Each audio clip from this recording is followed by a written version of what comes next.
Another visitor. Stay a while. Stay forever.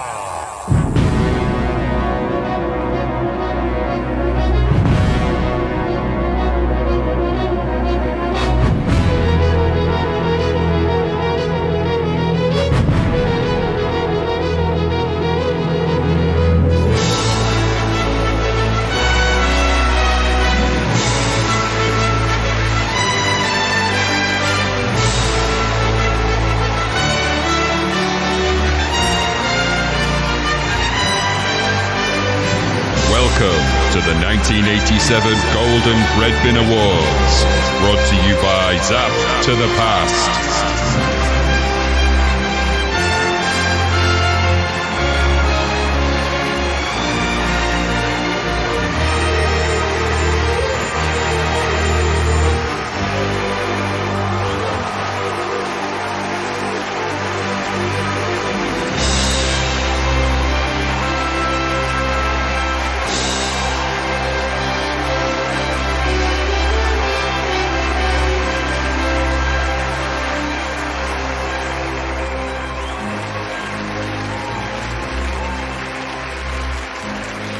Hello and welcome to this very special episode of Zapped to the Past. 1987 is done. We have passed it, we have done, and now it is our time to review that year, to look back over it and award some games awards. So it's the Golden Breadbin Awards, the 1987 Golden Breadbin Awards, and that's what we're here to do. We've got a load of categories to get through. We're going to chat about the year. We're going to look at what's coming next year. We've got stuff to, little bits and bobs to announce, maybe, all kinds of stuff. It's going to be different. It's not your usual one where we look at loads of games, but if you've listened to our Breadbin Awards for the past 2 years, you'll kind of know what's coming. We've got categories. What categories have we got? We've got best visuals. We've got the Crapcade conversion. We've got the Sunday best. We'll explain what all these mean as we get to them. Best sounds, craziest concept, licensed catastrophe, and best game. And of course, we'll also name what we think is our best film of the year and, best music. But if you've listened to the last two Breadbin Awards, you probably know what the best music is. It's already there, probably. But I don't know. Give it away. I won't give it away, no, but it is the ongoing whatever.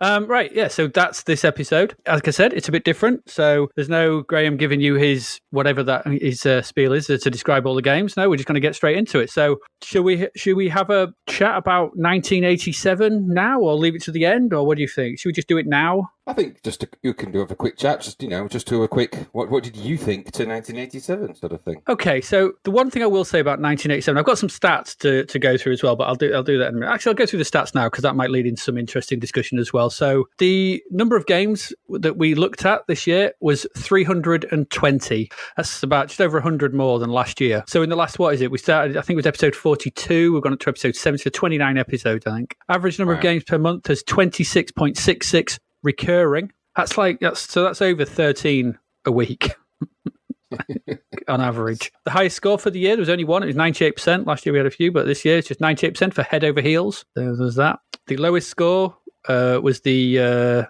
you probably heard this. Well, you should remember this from a few weeks back. The Further Adventures of Alice in Videoland with 3%. It was the only one down there. The closest one was 8%. So I don't know. There were 6 gold medals this year awarded by Zzap. They were Head Over Heels, Bubble Bobble, Boogie Boy, Nebulous, Shoot 'em Up Construction Kit, and I should have noted the last one down. What was it? Head Over Heels. Anyway, there's 6. 33 Sizzlers, which I'm not going to go through. So that's 33 Sizzlers. And there were 22 games that got under 20%. Okay. So there you go. The average review score across the year was 59%. Is that all? Yeah, no, that's average, isn't it? You know, it all balances out, I guess. Tops and tails. And only 2 games, there was loads last year, but only 2 games have joined the 99 club, 99% for something. And the first one was Park Patrol, and that got 99% for value for money.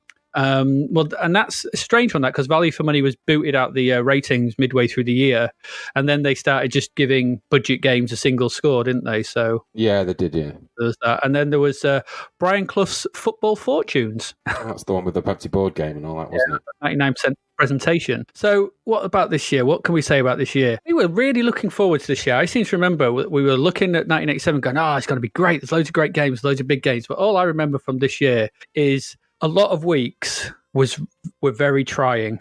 because trying to get through 13 games a week has been quite tricky at times, especially as the level of quality that I was kind of expecting. I mean, this is the 5th year of the machine's life. I was expecting it to be higher, but what we've seen as this year has gone on is that just hasn't happened, and it's just been there's just been some, don't get me wrong, there's been some good games, but the vast majority that we've seen have been average to bad. Shite. We can say it. We can say it. Shite. I can say it. Okay, shite. But yeah, and I quite surprised me actually. And the number of games. I mean, this is I think this is the highest number of games. Maybe 1988. I think just it starts to dip. So 1987, I think, is the C64's big year for games. And I was trying to figure out what it was, but it was. I think what we've seen is in the budget range, we've seen a lot of re-releases. So a lot of stuff coming through that was released by Activision, especially in 1983, 1984. So we saw a lot of those kind of re-releases coming through, and some of those were good, some of them were bad. But we also saw we saw a proliferation of badly thought out. We'll talk about these in the actual categories a bit more, but we saw a lot of badly thought out, badly conceived licenses, conversions that didn't do anybody any justice. They were no good for the programmer. They were no good for the I don't know whether they made them lots of money. We see these games at the top of the charts, which is always quite painful to see. But it's quite, when you go back and revisit some of these games and just the genericism and the lack of thought and just the turnaround, and coming at it from now, you understand, you've read the stories of what was going on back then. Back then, as a kid of 15, 14, you kind of didn't really understand. You just, Scooby-Doo, whatever it is, Scooby-Doo game. It's bound to be all right. Yeah. It's Thundercats game. It's bound to be all right. But it, generally wasn't. And I think looking back, I have a real kind of cynical view of what was going on back then. It's a real, it feels to me like there's this talk of towards the late 80s, money, and business had really started to step in. And I think we've seen that in this year with the C64 releases, that it's become more about just get something out there. I mean, we saw some of it last year with Knight Rider and things like that. But this year seems to have really hammered that home for me. And I mean, there's high points. There's been some, there's been some good games. There's a few, and considering 320 games, there's been very few hidden gems that have popped up that we've either not known about, not seen, not played, or just otherwise. But most of it has just been I've been just a wash in brown average, and that's I guess it's because no one wants that. It's maybe because as you look at the year, more people have got access to the machine. The machine's obviously selling very well. More people are learning to program it, and as we've noted on several occasions, it's that's good. You've made a game. Just show it to your mates. Just show it to your friends and keep it, and then get better. And then when you've made a good game, release it. But I think what's happened is anything that could get put on a tape and get given to a budget label that vaguely worked or was freeze framed, was getting released. So it is what it is. But it really has opened my eyes to, I think, to what was a period of money grabbing, and I think customer exploitation on quite a level. And this is just one machine, remember. This is just Commodore 64. God knows what it was like on the Spectrum, which was probably had even more games released for it. But it's been I will say I've been disappointed in 1987 overall, which is not what I was expecting at the beginning. So there you go. What about you? A year of strange contrasts for me. A year where when the production team and the good programmers and the good artists and the good musicians are on their game, and by that I mean that they're on they're at the peak of their performance with the machine, things happen in good ways. But the majority of it isn't that. There's never seems to be, only when the good complete teams come together, and even then it's not always right. We've seen a number of genres that have been explored. There's been a lot more shooters. We were saying in the previous year, we would like to see more shooters. Well, we got our wish came true. Absolutely. The monkey's paw curled up, didn't it? You wish for more shooters. so we got more, and we got what we asked for. Now, the quality of those varied so wildly is quite remarkable. Obviously, the coding techniques started to improve, but like I said, it wasn't across the board. There's a lot of young programmers in there. I think some of this is driven also, the sort of quality is split between expensive productions, full-price games. There's a whole slew of disc-based stuff that seems to sit in an uncomfortable place in the UK retail space. So that we get tape versions of things that don't always work. We've also got the budget versus sort of full price thing. And then we've got sort of weird combo things. So, we've seen a couple of Logic of releases where they've said, we want a C64, C16 version and the Spectrum version. And they're not given much time to do these things. Mm-hmm. So they're not, so a lot of the time, I think the development of the game is kind of seen as it's just get on with it. It's easy to do. It's quick, and nothing worthwhile is easy in this particular field. Nope. And so where the time has been spent to produce something, or where they've been given some affordance to do that, and the programmers have been given a bit more freedom to explore that kind of idea, you get really good games and some really interesting ones in there. Or you've got teams that just work really well together. John Hare and Cuddly Cricks spring to mind, and people like that. So you've got these kind of teams that are starting to develop, and of course they become more powerhousey as they develop. Now, we all know and I'm just using them as an example, but we all know that the Andrew Braybrook games, we know what kind of quality to expect there. We know that sensible games, and we know where it kind of leads in the Amiga space. So we know that these, they start to just get better and better. But I think there's also a lot of, it's just a sea of average. What's disappointed me is the persistent waste of licenses that we've seen throughout the year, because that seems to be a concurrent theme. Persistent waste of licenses. I don't mind ambition in games. So when it comes to arcade conversions, I don't mind ambition, but blind ambition's different. That's, you're trading a fine line between ambition and exploitation with some of those licenses. And we've seen a bit of that. There's been a few sort of breakout experiences. There's a few been sort of brave tries of new things. And we've seen, that sort of is very hit and miss. And Zzap has kind of reflected some of that. I think and I felt at times this year with the 320 games, I felt somewhat overwhelmed, actually, in some ways. I'm not frightened to admit that I've got kind of, game fatigue after 320 games, and I've got a bit of fatigue with some of them. And I'm sort of getting a bit tired of seeing the same thing iterated upon, but getting worse or no better, at least. So there are refreshing games, and Zzap kind of had a finger on that for a while, and then they sort of float in and out between what I agree with them on and have you played it kind of thing, and have you seen what why are you getting the scores sort of get arbitrary towards the end of the year. Certainly, their scoring seems to get a bit kind of crazy and all over the place, whereas in the beginning of the year we were often more or less in complete agreement with their scoring and their sort of perception, and that's changed wildly for me towards the end of the year, where I'm finding some of the budget games have got higher scores and they don't deserve them, and some games that should have been higher didn't, and it's all gone a bit mad in that way. And I think it's reflective of where the games are at. We've got a complex series of games that people are getting better at programming, but not necessarily across the board. There is definitely a logic of get the game out there, because the quicker it's on the shelf, the quicker we could be accumulating either £2 or £10 or whatever. And I think where there is a licensed game and some people behind it, if it's crap, it's either down to sort of undue pressure for the programmers. So we need this ready in 6 weeks, kind of think, off you go, and an expectation that that's doable because it's just a Commodore 64. What is it? It's just sprites, and and I think there's a bit of callous production logic being put into play that perhaps we haven't had before, because it's gone from being the tool of the ambitious entrepreneur to, as you say, a business and a machine, and the machine of games. And I think there's a lot of publishing companies that just want product out. And we've seen it. And it's all about volume of product on the shelf. If you've got 20 Firebird games on the shelf and 5 of those are good and 15 of those are crap, well, you're still selling 20 games at the end of the day. You've got good shelf, you've got shelf penetration, you've got good shelf view.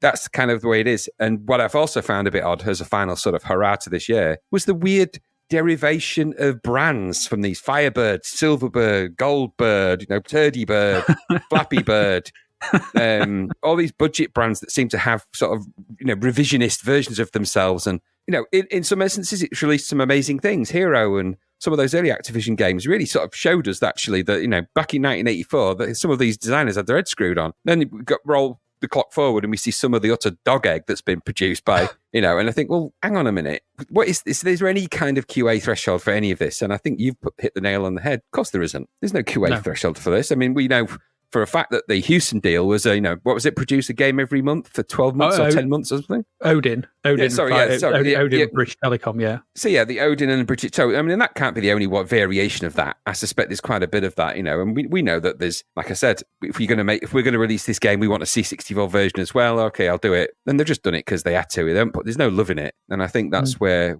there's love in these games, where the game designer really had a good idea and they followed it through. Then we start to see some real magic, and I guess that's what we're here to talk about, aren't we? So what we think is the most magical, and there has been a few. There has been a few. Yes, I think you're right. It has been a kind of year of contrast, because the highs are very high. Yes, there's about 3 or 4 or 5 games that blew our socks off. There is, again. and I suppose really, I mean, one thing I will always say is, I mean, when I know from my point of view, and I'm certain it's the same from your point of view, I review these things in a completely honest way. So I'm not one for going through some kind of retro reverie and just sort of looking back and saying everything's great. Look how marvelous these games are. They're all so amazing. Look, the whole point of this podcast was that we played every game to see if they were still any good. Sorry to say, quite a lot of them were absolute shit. Sorry about that. I'm not saying you're not, it's not brave for trying. I'm not saying that you're a terrible person who made those things. In some instances, maybe they are. But I'm not saying any of those things. I'm just saying that from a critical viewpoint, looking back and looking at it now, I know it's not right to say some of these things are great because they're not. But luckily, some of them are. And here we are with our awards to find what those are. Yeah, spot on. I'm not going to disagree with any of that. So there you go. That's kind of our views. And I'm sure you'll disagree. I'm sure you have different views. And let us know if you want to let us know. Tweet us. Tell us what you think. If you think we're being too harsh, then, it is what it is. I think you've come to know us by now over 70-odd episodes. Notably, no Vector games made any of our lists. No, I don't think they even made the...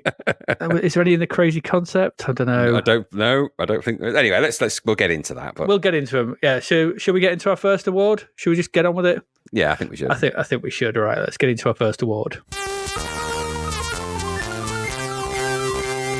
And our first award is for Best Visuals. Best graphics, best visuals, best looking game, best overall package of looking great. One that looks the goodest. Looks the goodest, yeah. So for those who didn't listen before, we've streamlined the process, kind of just similar to what we did last year. What we've done before this all started, both Graham and I, so we listed out all the games. So this is just how it's going to work for each one. We listed out all the games. Graham picked his nominations. I picked my nominations for each category. We narrowed them down to about 5 or 6 apiece each, and then we put them all together. And that gave us a sort of a basic list. And so that basic list is this one. So I'm going to go through that. So for the best visuals, these are the ones that we singled out. So this isn't the final list, but it's the ones that we singled out as best visuals for 1987. That list is Nebulous, Whizball, California Games, The Last Ninja, Defender of the Crown, IK Plus, Barbarian, and Destroyer. So that's what we came up with. Between those, what we've done from there is we've done a simple step. If we both agreed on the game,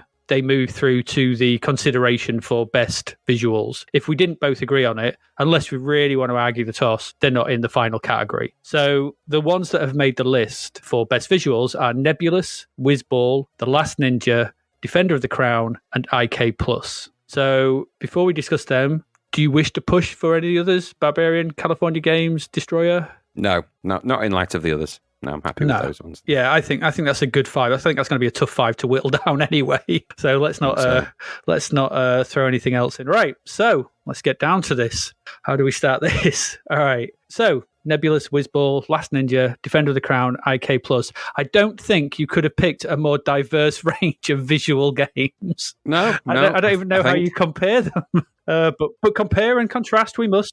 Okay. So we've got Nebulous and Whizball, maybe, because that's quite good sprite work and background work and stuff. But again, clever Nebulous scrolling. Last Ninja is obviously The Last Ninja, and everyone knows that. Defender of the Crown is this amazing Cinema game, and IK Plus is single screen beat 'em up with 3 characters.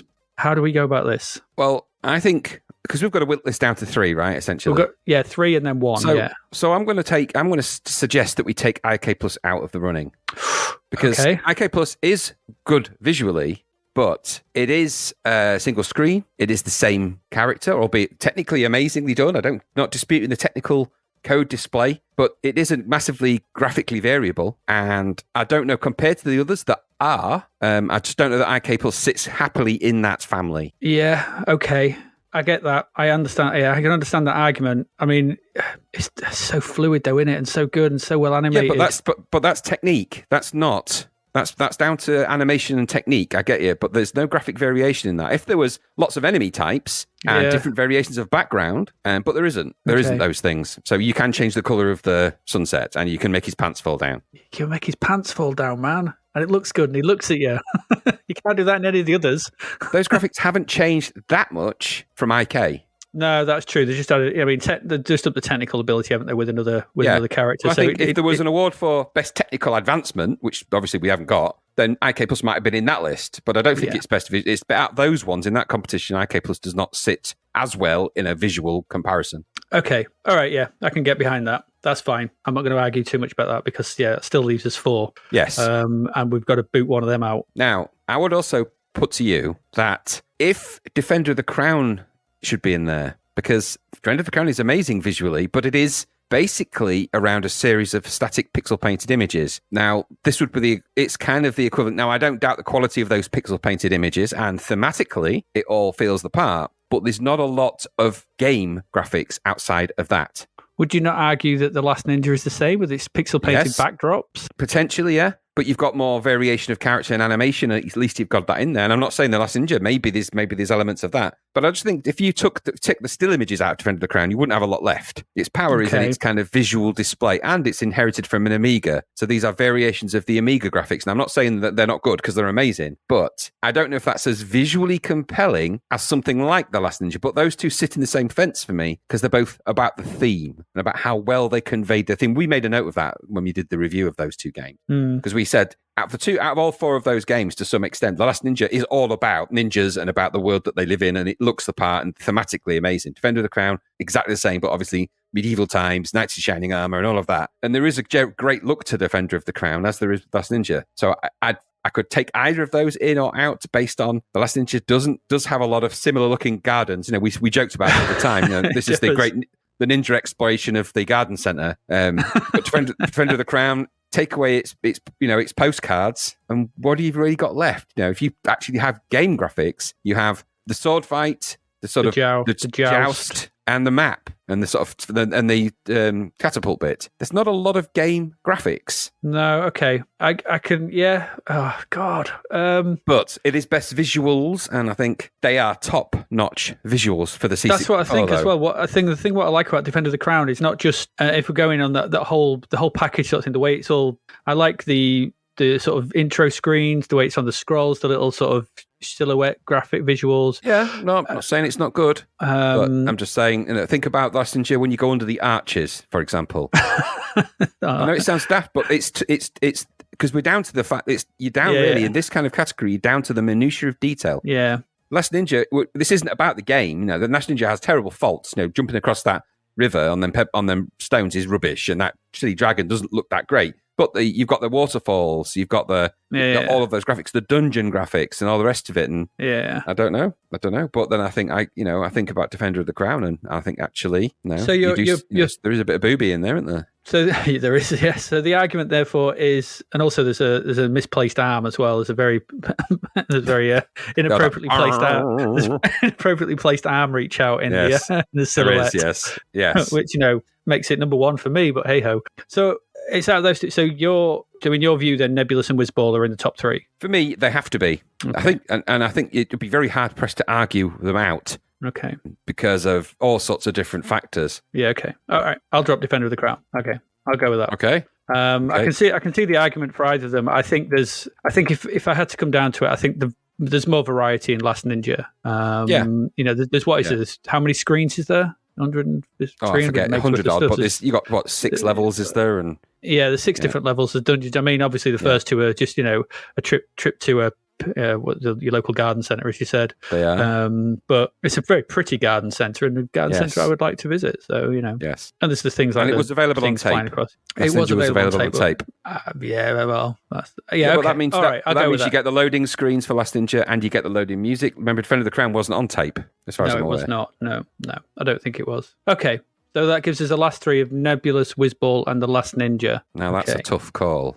Okay, so anything you've got in there? No, I'm just going to talk about Nebulous. So for me, I mean, Nebulous, we said this in the review last week, it looks phenomenal. Not just from the sprite design. I mean, the sprites are weird, but then the sprites are weird in Whizball. But the main character, if we just talk about the main character in and of itself, I love the main character. I love the way his eyes bounce, his nose bounces, his walk, the slip, the fall, the jump in animation. The animation on the main character, whatever he's called, I can't remember his name, the Destructor. Brilliant. So that's just the main character sprite. The other sprites are well defined, they're well drawn. I know Whizball is all about colour, but I would also argue that Nebulous is all about colour as well, because the use of colour in Nebulous is almost unparalleled on the C64. It just doesn't look like anything else. And for me, Nebulous it kind of came out, I remember when it came out, all that time ago, back at the arse end of 87. And just like, where has this come from? How has this happened? Because I'm not even spoken about the technique of spinning that tower, which in and of itself, I think if we were having the best technical visual sort of thing, would be IK Plus for me. It's astonishing. That spinning tower is incredible. Even now, when I went back to it, I was like, this is amazing. I don't know. I still don't get how he's done it. For me, Nebulous is all about the color. It's about, but on top of that, it's color on top of technical showcase. It's a both. It's got both all in one, and it's variety as well. Yes, it's just a tower, but also the little touches like arriving in your submarine, the fish going past, the parallax scrolling and the traveling between towers, and how smooth it all is, how seamless it all is. The destruction of the tower as it goes down, the sprites coming on, the way that they speed up and slow down, the fact there's no slow down, not speed up and slow down as in if you're turning the tower. There's no slow down in sight. Everything works. It's all very, very crisp and clear. And it just works. For me, Nebulous is, where I would plonk my money, but I could argue probably the same for Whizball. What do you think about Nebulous? What would you say about Nebulous? Nebulous is an incredible thing. I was conscious, actually, when I was looking over this, that, it's similar to last year. We're going to have last-minute entries coming in at the end of the year and just sort of hold my beer to all the rest of the games that we played for the whole year. Yeah. And they've had the advantage of a year, so and I think well, you've got to have a cut off, haven't you? So no, and I'm not saying that's a necessarily bad thing. I think it just seems to be the way of it. Nebulous is an incredible technical and visual experience, and I think I would agree with you. I think it tops Whizball, and I'll tell you why. Because Whizball is it's amazing to look at, but they're quite small levels and they are very abstract. And they rely on a certain kind of colorization, which in the context of that game really works. Don't get me wrong. And I do like it, but it is borrowing little bits off Defender. It's borrowing little bits of other games to make that kind of aesthetic work. Nebulous is completely out there. It is something completely new. We have never seen anything visually like it, nor is there anything visually like it again. Exactly. There is only one Nebulous. And for me, that means, as I agree with you completely, I think if it's coming down to purely on visuals, it's head and shoulders above anything else released in that year. Yeah. Absolutely head and shoulders above it. And one guy as well who did everything. Absolutely. It's mind blowing from like you say, the use of color, the use of sound and color and all the things that come together, but also from the tower rotation effect. It's just absolutely jaw dropping and still is.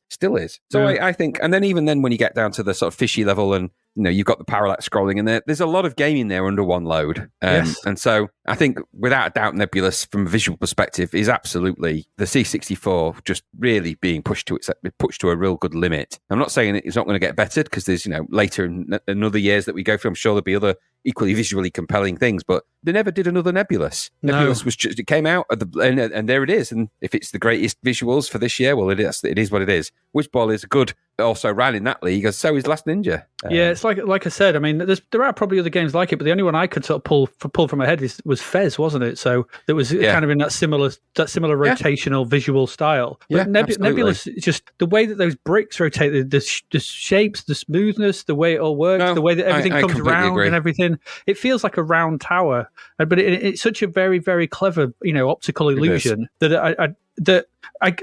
I mean, if we talk about The Last Ninja, we've said about The Last Ninja, but The Last Ninja is brilliant across the board. It's very good, but it's a series of static screens with some sprites, very few sprites running about on them. Yeah, absolutely. Yeah, no, I completely agree. I mean, you don't have to egg the Nebulous pudding for me. Yeah. And Whizball is a left to right scrolling shooter with some very, very, very nice graphics. Yeah. When it comes in color, and the thing what Whizball has is obviously its use of colorization, as you said, and the way it builds the level from colors, and that's very, very clever. But it's just, I'm not saying it's coloring, but Nebulous. There we go. Is that it? We got it. Yeah, no, I'd say definitely Nebulous is the top one, I think. And if there's a second or a third, I'd be tempted just because of the fidelity of the graphics. I'd put Last Ninja second in there because it has a nice fidelity to those background graphics, and they do look really nice. And I think Whizball is a good third place in that list because Whizball is visually very interesting and there are some really nice touches and sort of a nice visual flair to it. But you're in very, very, very elite company when you're in the room with Nebulous and The Last Ninja. So yeah, and you're edging out Defender with You're edging out Defender with a Crown and IK Plus. Yes, and California, and don't forget California Games Barbarian and Destroyer as well. Yeah, so I think a Nebulous, Last Ninja, and Whizball 1, 2, 3 is not a bad thing at all. Yeah, I'm going to go with that. I think that's good. So, Graham, do you wish to announce Best Visuals Award? The winner of the Best Visuals Award goes to Nebulous. Yay! Hey, golf claps. golf claps Golf all clap. round. Well done for the destructing towers. Yes, well done. Well done, Nebulous people. Yeah, well done indeed. There we go. Nebulons. Hats off to the Nebulons. Well done, Nebulon. How does one go Nebulon? If you go Nebulon, you never go back. Tell my wife hello. Nebulon, Nebuloff. That's it. It's the Miyagi Do.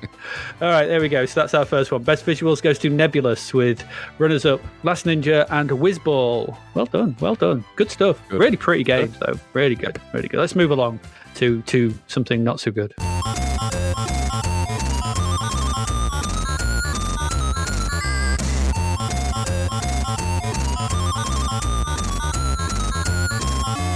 Next up, the Crapcade conversion. Oh, Woo! God. Yeah. So, to explain, this is the worst arcade conversion of the year. This was... there was a lot.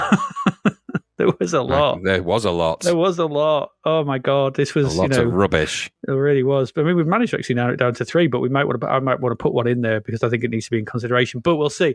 We did our usual. We put our list together. We merged that list. That initial list, if you're interested, is Indiana Jones and the Temple of Doom, Mag Max, Jailbreak, Enduro Racer, Quartet, Space Harrier, and Paperboy. Now, the 3 that we agreed on were Indiana Jones and the Temple of Doom, Jailbreak, and Enduro Racer. Those are the 3 that we both had in our list. I would make an argument for Quartet. I never liked it anyway, so I don't know. The trouble is, I never played enough of the original to really get into it, and I didn't play enough of the C64 version, so I couldn't give a really good breakdown of how bad a conversion of the arcade it is because I don't have enough time spent with that arcade. The others I've played a bit more of. Yeah, okay. I mean, it's awful. I think if it was, it would have to be number 4. I get why you've gone with Space Harrier and Paperboy, by the way. Well, I would have put Space Harrier in.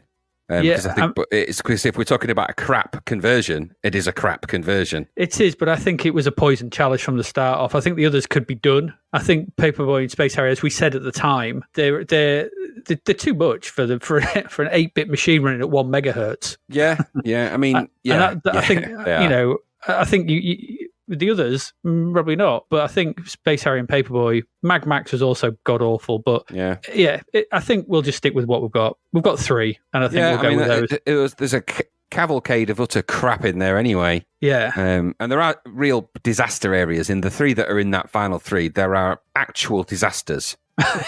Yeah, I mean, I think it's between 2, but we'll see. All right, so let's stick with that then. So for consideration for the winner of the Crapcade conversion, we have Indiana Jones and the Temple of Doom, Jailbreak, or Enduro Racer. Now, for me, it is between Jailbreak and Enduro Racer. What, for the worst conversion? For the worst. Yeah, for the winner of this, I think Indiana Jones and the Temple of Doom, it made my list. It is awful. However, it's a bad game, but it is playable and it does work. It's just a bad version of the arcade game. Yeah. Whereas I think the other 2 are fundamentally broken. Yeah, I think Indiana Jones deserves to be in the list. It's certainly not the top of the list, and I would agree. Jailbreak, it simply doesn't. It lacks direction controls. I mean, it's lacking actual directions. Yeah. So you can only run in 4 directions in Jailbreak, whereas the arcade allows you to run in 8. And importantly, allows you to run in 8 because that's the whole crux of the game. You know, one that we didn't actually put in here was Breakthrough, and I'm surprised that didn't make the list. It just occurred to me, but.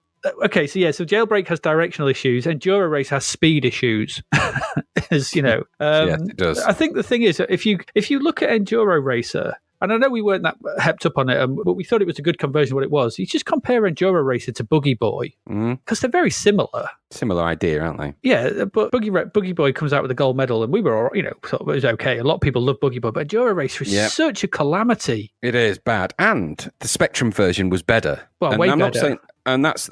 I mean, I'm not saying that should never be the case, but on a machine that's got a lot more colours and variety, with a bit more, and I don't know the nuances of how Enduro Race ended up being the crap fest that it was, but it doesn't matter. It's out there for people to spend money on, isn't it? And it went to number 1 in the chart, I think, for a while when we was discussing it back then. Yes. Unforgivable, really. That I mean, I'm not taking away from the people that put those things together because I don't know the pressures and time pressures of a licensed arcade that you would be under because I imagine it's pretty heavy going because you've got not only have you got sort of the arcade heritage to think about, but you've also got the pressure of the people who made the arcade probably on the backs of the publishers. So you're getting a lot of directional challenge. My understanding from what I've heard from some people who said they've had it is basically they would just deliver the arcade machine into and then leave them to it. They wouldn't give them any paperwork. They wouldn't give them any plans. They just have to work it out from the arcade conversion. So you're going to do nothing but trouble with that. I mean, it made me laugh when I played when I was looking at the Indiana Jones arcade. It suddenly occurred to me that the minecart sequence goes the other way in the arcade. I know. Yeah, it goes top right to bottom left, doesn't it? Yeah. So I don't know why they chose the other way. Anyway, but yeah. No, I think maybe you're right. Only scroll to the right. I mean, I think I'm toying with the notion of Jailbreak at the top because it's so bad, and because it was also a conversion by like a proper team, wasn't it? It was the first. Well, it was the first official Konami. They took it back in, didn't they, from Imagine, and went, "We can do this." Yeah, exactly. So what I mean. So clearly they couldn't. And I don't know what happened, but when that game got released, I mean, fortunately, I suppose Jailbreak didn't have great art. It wasn't like the great big arcade hit. This is no Kung Fu Master or something that everyone remembers in some way or other. Jailbreak I had very vague memories of, but when I looked at the arcade and then looked at the C64 version, it was just, they weren't comparable things. It was just someone had a go at it, I think, and thought, that'll do. And Enduro is probably a similar story. But Jailbreak is broken. And I think that is unforgivable. The arcade goes in the directions it goes in, and that's fundamental to its control. If you don't do that, you're not converting the arcade. So therefore, it's a Crapcade conversion. It really is. I just think Enduro Racer is so bad. It's so bad. Well, it is. It's just between them two. A speedometer that goes up to from between the speed of 15 miles per hour to 200 miles per hour. There's no difference. And that's a real problem in a racing game. And when you hit the logs, of course, the awful animation when his legs fly up in the air. And also as well the other rider sprites are just single color, aren't they? These single color blobs. In fact, I agree. Actually, I'm thinking about it. I agree because say what you want about Jailbreak. Yes, it controlled like crap and it looked crap, but it looked like Jailbreak. Enduro Racer barely looks like Enduro Racer. Albert will agree it has some kind of motor vehicle in it.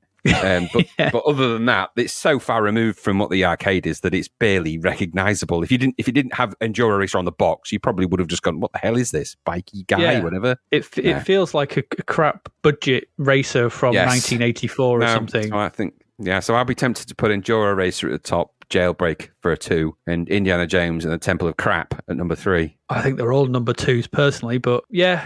No, I'm happy with that. I think Enduro Racer is bad on a. It's just awful. I mean, awfully. The original's not brilliant, but it's a Yu Suzuki game, isn't it? I think. Or was that? No, I'm thinking of Hang On, aren't I? I don't know who did Enduro Racer. I don't know. But I don't know. Was Enduro Racer a Yu Suzuki one? I honestly can't remember. But it's so bad. It's just a broken mess of a thing. Well, it's not very good. Yeah, it's not. And when other 8-bit machines show. Well, actually, this can be done okay. There's no reason for it to be as bad as it is. And we've seen plenty of good racing, driving, dodgem, 3D games on the C64. And Boogie Boy comes along a few minutes later and shows, actually, you can do it. Yeah. So, yeah. All right. Enduro Racer, number 1? Yeah. It's an utterly disastrous conversion, that's for sure. That it is. Right, there we go. I think Jailbreak is a number 2. Because it's a number 2. It really is. And Indiana Jones and the Temple of Crap definitely goes in the number 3 slot. And also, that's a glove slap as well, because that's such a big license. That's totally that of all the 3 there. That's the money grab. That's the one where everyone likes Indiana Jones. Stick Indy on the cover. It's an arcade. There's a film and everything else. It's part of the licensed merchandise that's out there. It's an extension of merchandise, so people will buy it. And you've got a bit of a captive audience for that, and all you're going to do is torture them with that bloody awful music. As soon as that music starts, you could hear people's hearts sinking. And if you really want a challenge, if you really want to feel what that actually is like, get the film, turn the sound off, and put that music on when it starts. Why would you do that to yourself? And see if you feel the same about Indiana Jones. You won't. Thindiana Jones go by the loading screen as well. Oh, yes, that's right. Thindiana, yeah, that's right. Good old Thindiana Jones. All right, there we go. So, Graham, would you like to announce the winner of the Crapcade conversion? The award for the Crapcade conversion goes to Enduro Racer.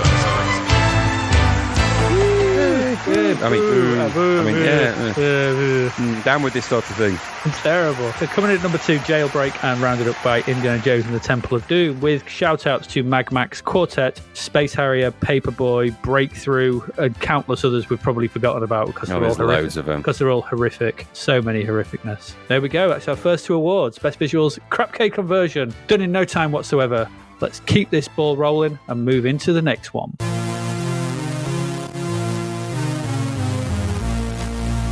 And this one is our Sunday best. So the Sunday best, for those who may have joined us late, this is basically worst game. We get in there early. Essentially what this is if someone bought you this, an aunt, an uncle, a cousin, something as a birthday present, you're like, hey, I bought you this game. It's very nice. I thought you'd like it. And you knew deep down in your heart that it was crap. After playing it, whatever, you would turn to them and you would say, I'll just keep it in the drawer. I'll keep it in the drawer for Sunday best. And it would never see the light of day again. So Sunday best award is what was born out of that. And that's what this is. This is the worst game of the year, according to us. So I have stayed away from the Crapcades and the license catastrophes. I've kind of gone for more original crap stuff, so we'll see how that affects things. But the arcade games get their laugh, and the license catastrophes get theirs. But these are what I've gone for. So this is the Sunday Best Award, as nominated by the pair of us. So our original list was Big Trouble in Little China, Captured, Jackal and Wide, Grange Hill, Werner, The Further Adventures of Alice in Videoland, Mr. Weems and the She-Vampires, Explorer, Realm, and Camelot Warriors. So after looking at those, we only had 3 in common. There's a lot there, so I think there's so much to choose from. This was spoilt for choice in this category. The 3 we had in common were Captured, Jackal and Wide, and The Further Adventures of Alice in Videoland. Graham, would you like to add any of yours back into the final list? I'm quite happy to put some more in. I could be tempted to put Grange Hill in there. Yeah? Because it was so utterly shit. Do you not think that's going to get its due in license catastrophe? Possibly, but I think because the Sunday best idea is you get these games and then you put them away because you never want to actually see them again. That's true. So that's why. So they're put in the back of a drawer. So maybe I don't know. I'm quite happy with the list that's in there. There's so much to choose from. Yeah, there was. I mean, The Further Adventures of Alice in Videoland rightly deserves its place amongst the crap because it's broken and crap. I mean, it's rubbish. Yes. Yeah. Some of the others in there, I don't know. Big Trouble in Little China was, but again, that's kind of in the licensed zone, I suppose. But but it's taking the license aside, it's an utterly shit game. It is dreadful, and it's the same with Grange Hill. The license is irrelevant, really. That doesn't just because they put Grange Hill in, it doesn't make it a Grange Hill game. Yeah, I mean, I did have both of them in my original list before I narrowed it down to a few. So I'm quite happy to put them in for consideration. Well, in fact, the thing is. Well, you can do, but I think the trouble is, if you're going to put them in a list, you've then got to see how they fare against the things that are already in the list. So, is Captured? Is Grange Hill going to stand a chance against Jackal and Wide or Captured or Further Adventures? Probably not. Exactly. And no, it's not, is it? So, and Big Trouble in Little China may be awful, but it's nowhere near as bad as Jackal and Wide. Yeah. Because Jackal and Wide was offensive and crap. It was. So I just think, we can put them in, but really, we just have to instantly look at them and go, actually, how bad are they compared to? Because Craptured was awful, wasn't it? Craptured was dreadful. Yeah. I mean, the only other ones. I mean, Explorer could go in, but I think that might go in weirdest concept. But because Explorer was just stupid. I mean, Mr. Weems and the She-Vampires was pretty goddamn awful. And the fact that and do you remember Realm? Do you remember Realm? Yeah, I remember them. But the thing is, I remember them and think, were they as bad as Jackal and Wide or Captured? I think they were crap, but they weren't that crap. Yeah. Okay. We'll just leave it them 3. Fair enough. I think those 3 are. It's a cornucopia of crap, isn't it? Yeah. And that's part of the problem. Because there was a lot to choose from in there. Because as we said when we started this particular awards show, we've looked back over these things, and I'm sorry to say that there is a great deal of garbage. There is. There's no way around it. There is. There's so much rubbish being released. Out of those 320 games, that's a small selection of a lot that are just sat in the just outside of the crap zone, but still crap. Yeah. But Further Adventures of Alice in Videoland is broken because you can't get off the first level because it was actually just freeze framed onto a tape. Yeah, and also the level that was freeze framed is awful. And it is crap. It's awful, and it's a sequel as well. So it's a sequel to a game that didn't need a sequel. It's just everything about it is crap. Everything. The bad sequel to something that didn't need one. Sort of taking and exploiting an already existing famous IP in the Alice in Wonderland and ruining that, and just taking a great big dump on that and a dump on the previous game, which was no great shakes, but it was better than this one. And to then top it all off, you make it not incomplete, and you freeze frame it onto tape. So, if you're not talking about just taking a dump on something, you've just put flags in it, you're flag waving, you've just really it's a crap cake. So it's hard to argue deservedly against in there. it, isn't But it? Jekyll and Hyde, distasteful, malfunctioning, fat jokes, and fat jump. nasty, and the crappy jump, and just bad graphics, and just awful. Yeah, it was. Jekyll and Hyde for me was left a really bad taste in my mouth. Not obviously there's the questionable ethics around the whole thing as well, but just from a playability point of view, that jump is the worst jump I've ever seen in a video game. You don't jump at 90-degree angles. You don't go up, across, and down. No, it's not a crossword puzzle jump. It's all. I'm just. Oh, Christ on a bike. I mean, it's just terrible. But equally, we have Crapcade, which was one of the first to have Mighty Bounds. It was the first to have the Mighty Bound. Was it the first? Was it that or Camelot Warriors? One or two. It was one of them two, wasn't it? But Crapcade also has that. That has that straight up jump. Yes, it does. Yeah, yeah. We have to face forward and then just squat thrust. Squat jump. The squat thrust. Yeah. And I suppose, if we go to sort of taking a step out and going, right, so let's just have a look at, yes, they look crap. All of them look crap. So there's no winner, no great shakes in the visuals department. None of them are going to rock your world there. But out of the three, Jekyll and Hyde, I think, has the most offensive graphics in terms of its crappy, half-assed version of a Spectrum thing that doesn't work anyway. Mm-hmm. No, because I think you're right. You start on a bicycle in a maze. It's just everything about it's stupid anyway. Yep. But Captured at least has the framework of a game. And I'm not saying it's a great game because it ain't, but it has the framework of a game. So it's a working platformer. Yeah, so I think it's deservedly in the list, but it's not the worst of the three. No, I think you're right.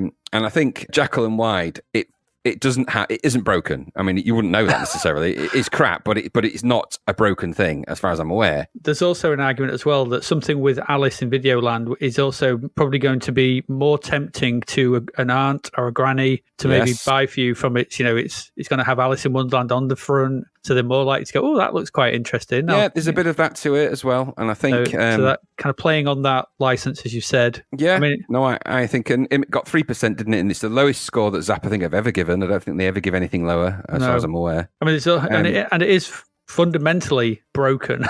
Yes, I mean, I think so. It would say at the back of your Sunday best drawer because you could never play it anyway. You wouldn't want to. No. So I but think being fundamentally broken, though, would it stay it there, or would you just take it back and change it? Ugh. Well, you can't, can you? If it's a gift, it's like curse of the gift. It's like, oh, you still got that game I got you? Oh, crap. And you suddenly flash back to the moment in Boots when you hand it over going, it doesn't work. It doesn't work. It doesn't work. It really doesn't. Lisa needs braces. Yeah, exactly. You just have that moment, wouldn't you? Get that game that I bought you out because I want my level to go. What's it like? What's it like? What's it like? What's it like? You're like, no. Hello, Joe. Hey, Adrian, have you got that game? Where's that Adventures of Alice in Videoland? Oh, I'd like to watch you playing that. I like that. I like that. I like that. Just a slow zoom into your eye. Yeah, I should have studied. So I think the further Adventures of Videoland goes to the top for me because it's broken, it's shit, it's crap, and it's a crap thing, and it's horrible, and it should never have been. I think a second one in that list would be Jekyll and Hyde because it's offensive and also shit. And the least offensive of the three. So the least shit is Crapcade because yes, it is a functional platformer if you could call it that. But it's just saying it's the least shit is no good in that list, is it? It's just the least crappy. It's still crappy shit. Yeah, it was. So I think that's a horrible 1, 2, 3. That is, that's a 1, 2, 3 of shite. And Captured's done well because we looked at that quite early that it's stuck in our minds. Yeah, well, it haunts your mind, that one. Yeah, it's that jump. Yeah. I mean, Camelot Warriors was also as well. Yeah, there's two of those who got crappy jumps. One of them needed a jump. But one of them got badly drawn doors. Sorry. Yeah, the wrong angle. They're at the wrong angle. Yes. Because that's what I mean. Even if Alice in Videoland had worked, it was still crap beyond belief. Exactly, that level was awful. You got menaced by Australian pigeons. Well, let alone remember that she floats horrifically, sort of hereditary style up to the fireplace. I'm starting to get Paimon flashback. And it has that speech. Curiouser and curiouser. Yes, so I think we have our winner. We do. So, Graham, would you like to announce the winner of the 1987 Sunday Best category? The winner of the Sunday Best Worst Game Award goes to The Further Adventures of Alice in Videoland. down with this sort of thing. Yeah, Get terrible. the bad biscuits. Be careful out there. There we go. I think we should take a break, really. Maybe have an advert, and then we'll come back. We've got more still to come. We've got loads more still to come, but I think, we're going to take a quick break, have an advert, take a quick break, water our throats, and then we'll come back, and we've got best sounds. Best sound. Where's that game agent that you got? Best sounds. Best sounds. That's what was it called, Alice, in Videoland. Videoland. See you in a bit. Videoland. Shut up.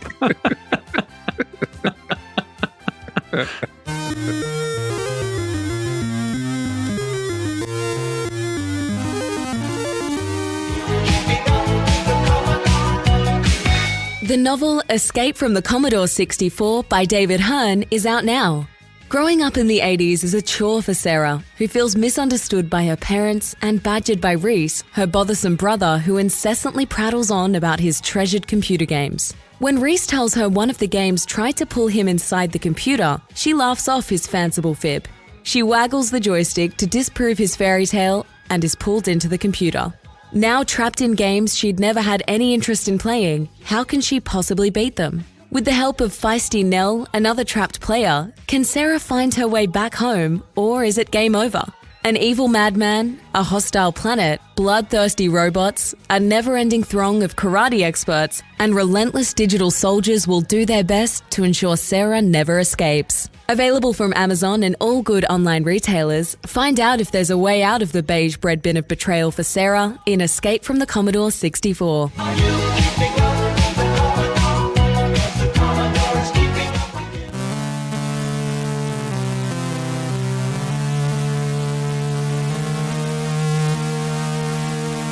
Oh, that was a nice break. That was lovely. Lovely. Ainsley Jarvis. Lovely. All right, what we got next? Best sounds, man. It's the best sounds. So we did used to have best sound effects and best music as two separate categories, but then I thought that was stupid. So we've just amalgamated the whole thing to best sound. So because usually the C64 is known for its music, not for its. There's been some good sound effects games and bits of speech and stuff, but got too much. It should be best audio, I suppose. Really, best audio. We'll call this the best audio award then. Best audio. I'll redo that. Look, on the agenda. So this is the best audio award for 1987, and we did our list. We checked it twice, and we had these nominations: Whizball, The Last Ninja, Escape from Singe's Castle, Mutants, Light Force, Delta, and Knucklebusters. And the ones that we kind of coincided with was Whizball, The Last Ninja, Escape from Singe's Castle, Mutants, Light Force, Delta, and Knucklebusters. We just picked the same list completely,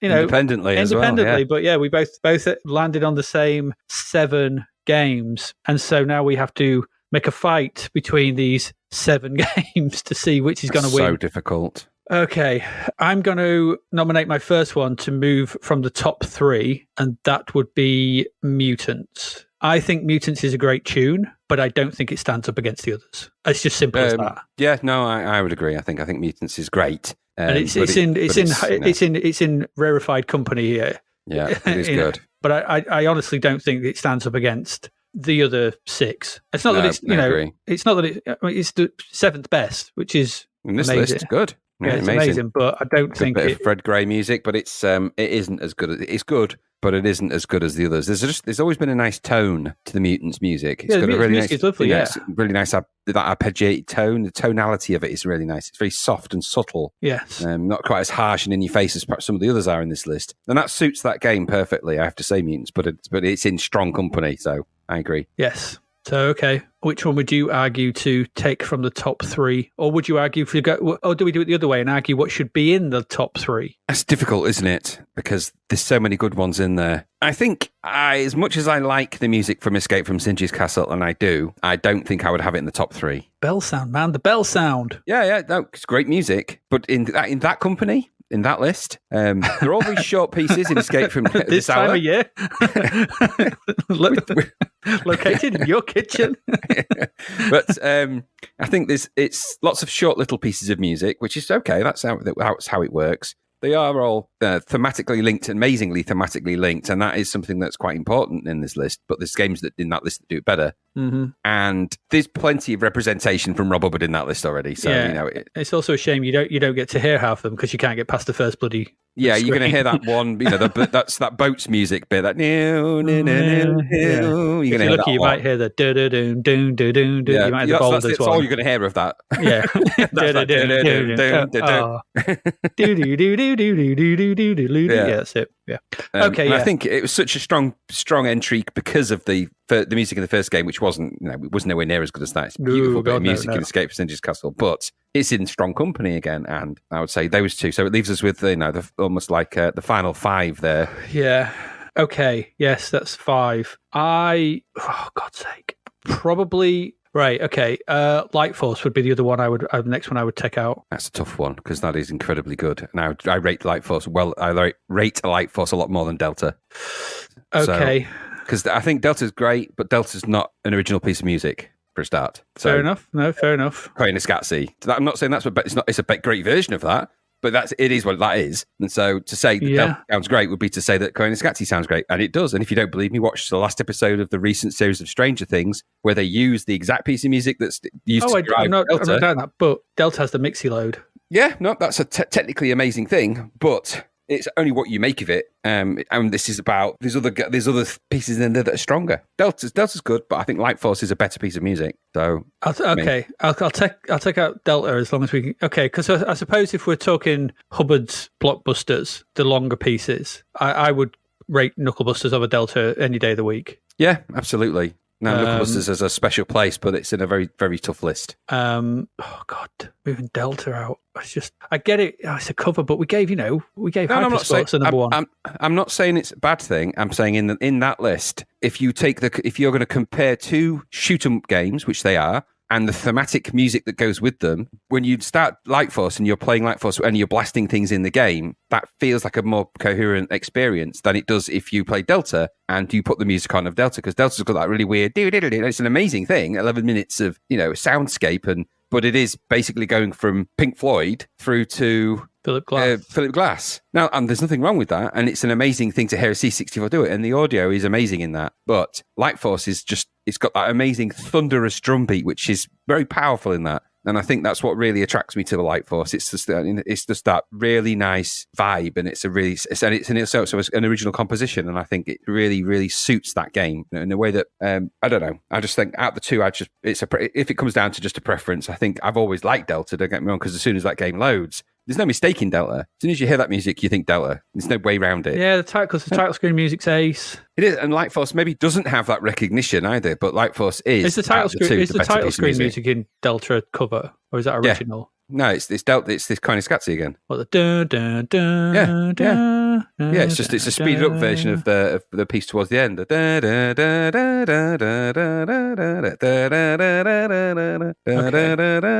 It's just speeded up.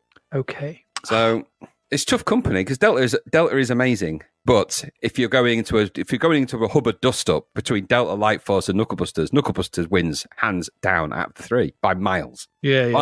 By miles. Yeah, it does. All right, I'll take Delta out. And so it isn't just so it's not just a complete Rob Hubbard 1, 2, 3 or anything like that. I think out of Whizball, Last Ninja, and Knucklebusters and Light Force, I'd say let's because Light Force is great, but it's not as good as Knucklebusters, so there only needs to be one Hubbard in that list. Okay. Well, I would have. He's got 4 and 5, Light Force and Delta, and 7, Escape from Singe's Castle. I mean, you could take Delta, but put it back in and take Last Ninja out for me. I really like the Last Ninja music, but it's inconsistent. It's not all great. Some of it's good, some of it's okay, and there are some amazing pieces of music. The opening music of Last Ninja, when you first start, having seen it played live in various different versions, and having played the game many times, as I'm sure you have. There's that as soon as you hear that gong sound, and as soon as you hear it, instantly you're in Last Ninja, and all the finesse of the music around the gardens and everything else, and when you're in the dungeons and stuff like that, the music is thematically amazing for Last Ninja. It really is. In a way that some of the others in the list, Light Force and Delta, they're great, but Last Ninja really hits because its thematic consistency is powerful. And then you have to deal with Whizball, because Whizball is an audio onslaught. In every way that it could be, it's an audio onslaught. That is Martin Galway at the peak of his game. When he does that, when he really switches it on, Whizball, you're in dangerous territory, really, because just based on the opening music, which is just staggering how good that is. Then, on top of that, the high score music, equally brilliant. Then all the in-game sounds and the whole game is audio-visual, crazy. So you've got that. Yeah. And I sit there and I think, okay, yeah, Whizball is an amazing thing, and it is. But then you have to deal with Knucklebusters. Now, Knucklebusters is hampered by being in a crap game. True. But Knucklebusters is an astonishing piece of soul-driven, sort of semi-metal, heavy, it really feels like it's coming out of some deep metal vibes in there. It's got industrial leanings in there. It is absolutely, that's just the in-game music, let alone the opening music for Knucklebusters, which in of its own right is astonishing. Yeah, the title screen music for Knucklebusters, it's just brilliant. It is brilliant. That drum beat in the bow, ba-dow, da-dow. Now, I've listened to Knucklebusters so many times. Even the high score music in Knucklebusters is good. Yep, it's all good. It's solid. Hubbard doing what he does, but in a way that he never did ever again. He never did anything like Knucklebusters again. It's a total one-off. I don't know what he was going through at the time, or what, because it completely. If you look at all of the different Rob Hubbard music, and there's obviously you can download the HV SIDS archive and listen to any of this stuff, and there's albums of this stuff out there now for you to go and dive into. There's people do hundreds of covers and everything of all this. Knucklebusters is the one that nobody's ever done a really good version of because it's so hard to do. Now, I've tried. I've done my own version of the opening title screen. You can put it on SoundCloud. Nowhere near as good as the SID version. It's just very difficult to do it justice. The in-game music I've yet to come across. And don't get me wrong, there's been some really brave and amazing attempts.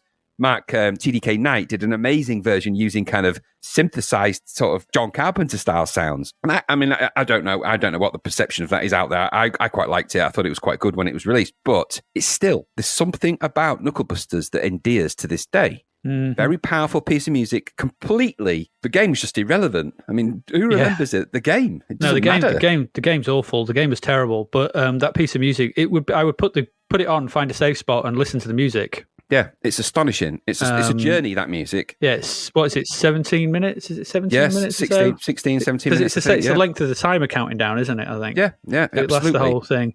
And so you've got that, and it's the way it builds, and it starts off that slow whine. It's that beautiful industrial boom, ba, boom, ba. Yeah. And you got that echo, did, ba. It's just to say, its heart is in Throbbing Gristle, Cabaret Voltaire is in there. It's playing its influences so radically well. And into that really tuneful bit in the middle, when that comes in, talk about a really, really good rhythm change and the way how it just drops in and works, and then builds into that outro. God, it's the only other time I've seen. It's the only other time I've seen Rob Hubbard do a full game score for in-game like that. Was when he did Monty on the Run. And Monty on the Run had the same thing. It blended all the different speeds of the music, and it just blended it into one continuous piece of music that is astonishing. Monty on the Run is amazing. But Knucklebusters does the same thing, but with industrial tones, and the sounds in it are just haunting. So I think Knucklebusters is a very special piece of music. And for me, I have to say, for years, it was my favourite piece of music on the Commodore 64. And don't get me wrong, it's in there. It is not my favourite SID of all time, just for the record. It is certainly one of my favourites, though. And in this list, I think it has to be number one for me. And I think Whizball has to be number two, because Whizball is astonishing. Now, Last Ninja is great, and they're really great. And I've got a special affinity for that because of, obviously, it was Ben Dalglish and Anthony Lees, and there was just an amazing series of things that happened to make that music very special. And it is special, no doubt about it. And that's why it's in the top three, because it is special. It's a suite of music. But you're going to put it in a pound for pound, you're going to go into a dust-up with Knucklebusters, Whizball, and Last Ninja. There can only be one winner in that, for me, Knucklebusters. And Whizball has to be, because it's such an audio tour de force, and because also we can't give the award to Matt and go away every year. No, this probably would be the last year, wouldn't it? Yeah. If we were, but it has to be number two. Whizball is just, I think of that opening music and that guitar sound and that kind of soundy sort of, he found something in the 64 that I didn't even know it was capable of. And it's only beaten by Knucklebusters, because Knucklebusters does it slightly better.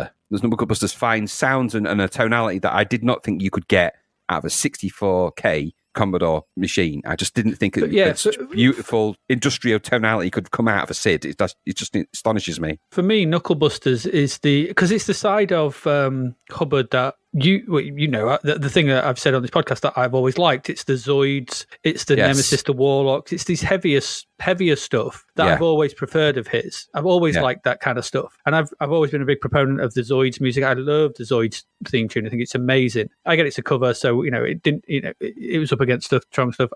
Nemesis was in my Nemesis, the Warlock. I was close to going in because I think that's similar in style. But Knucklebusters is a one-off. We'll get some other 1988 is going to throw in some more stuff along these kind of big, long, epic lines. I'm thinking things like Driller and things like that. Yeah, you've got some heavy hitters coming. You've got Jerome Tell coming in, and Jerome Tell is a force to be reckoned with. There's Cybernoid 2 and stuff like that for next year. And then we've still got Tim Folland to appear on the scene, so, Again, another tour de force. Yeah, exactly. So, but at this point in time, 1987, I'm not going to argue one little bit. For me, it was always Knucklebusters. It was the first one I highlighted. It just was. It's an astonishing piece of music, both in its title screen, which sets a tone and a mood that the game so sadly doesn't live up to. It pains me so much that this music is tied to such a crap game. It always has, and I've always wanted to sort of, Knucklebusters had this kind of thing, like, this sort of Mega City, Judge Dredd, 2000 AD kind of like, I was kind of looking forward to it. It's going to be this thing, and it's the most boring, wander along, beat 'em up thing that was, one of the I've ever played. But that music is astonishing, and it's one of whenever I do go to HV SIDS or whatever, or put the SID player on, Knucklebusters was usually one of the first ones I'll put on. It's always has been. It's been my favourite Hubbard piece of all time, always. Yeah. And so, like last year with Parallax being my favourite Galway piece, Knucklebusters wins out. So I think Whizball is a worthy runner-up. I could give a take. I mean, I think it. Yeah, because if it's best audio, I think the whole audio scape of Whizball is phenomenal. From the sound effects to the little clingy sound effects when you blow up, the cop tune when they appear, everything about it is really, really clever. And The Last Ninja, as you said, creates the mood. It creates a mood. It does capture that. And we've said that that doesn't happen very often in C64 games, that a mood is created. So I'm happy with that top three. I think that's an astonishing triple whammy of music, and goes to show we're not all about Galway. Yeah, there other composers are available. Yeah, after last year's 1, 2, 3. But the last year was Rambo, Green Brain, Parallax. What do you want us to do? Yeah. What do you want us to do, people? Yeah, and in a different realm, this could have easily have been a Hubbard 1, 2, 3. If it wasn't for things like Whizball and Last Ninja and stuff. Absolutely. I could see Knucklebusters, Light Force Delta as 1, 2, 3, or even Knucklebusters Delta, like whatever, but Escape from Singe's Castle in there as well. Nemesis the Warlock, things like that. Yeah. Great tunes. Yeah. Hubbard was, I think this is Hubbard's best year for me. It's unfortunate, but it's I don't know if there's a decline. Remember that Rob Hubbard is a lot older than all the other composers in this list. You've got new young blood coming up there. You've got Matt Gray, you've got, as you say, Tim Folland. You've got Maniacs of Noise, Jerome Tell, Rain Weand, and you've just got a whole series of people who are starting to, they're inspired by some of these guys, the Galways and stuff, and they start to run and start to really, really make that Sid chip do some amazing things. And as we'll see next year, we've got some I think next year, we said this every year, but I think next year could easily be where we've got a much wider variety of composer. I think so, yeah. And I think we just got lucky this year in that we just had we just had Knucklebusters. Yeah. And it was always, whenever it was going to come up, it was always going to be a contender, because I just, even now I can it's just astonishing. So a deserved winner. Absolutely. So Knucklebusters. There we go. So Graham, would you like to announce our 1987 best audio winner? The winner of the Best Audio Award is Knucklebusters by Rob Hubbard. Woo! Yeah. Big applause. Deserves it. Brilliant stuff. And in at number 2, Whizball, Last Ninja at 3, and honorary mentions to Light Force, Delta, Mutants, Escape from Singe's Castle, and loads of others. My list was massive, so things like, I can't even think of Nemesis the Warlock. Nemesis the Warlock, there was Heartland was in there. Ninja. Ninja? No, I was joking. There was too much. There was loads of good stuff. There we go. Best audio. Well done. Well done, Mr. Hubbard, for Knucklebusters. Really, really good, even to this day. Let's move into our next one.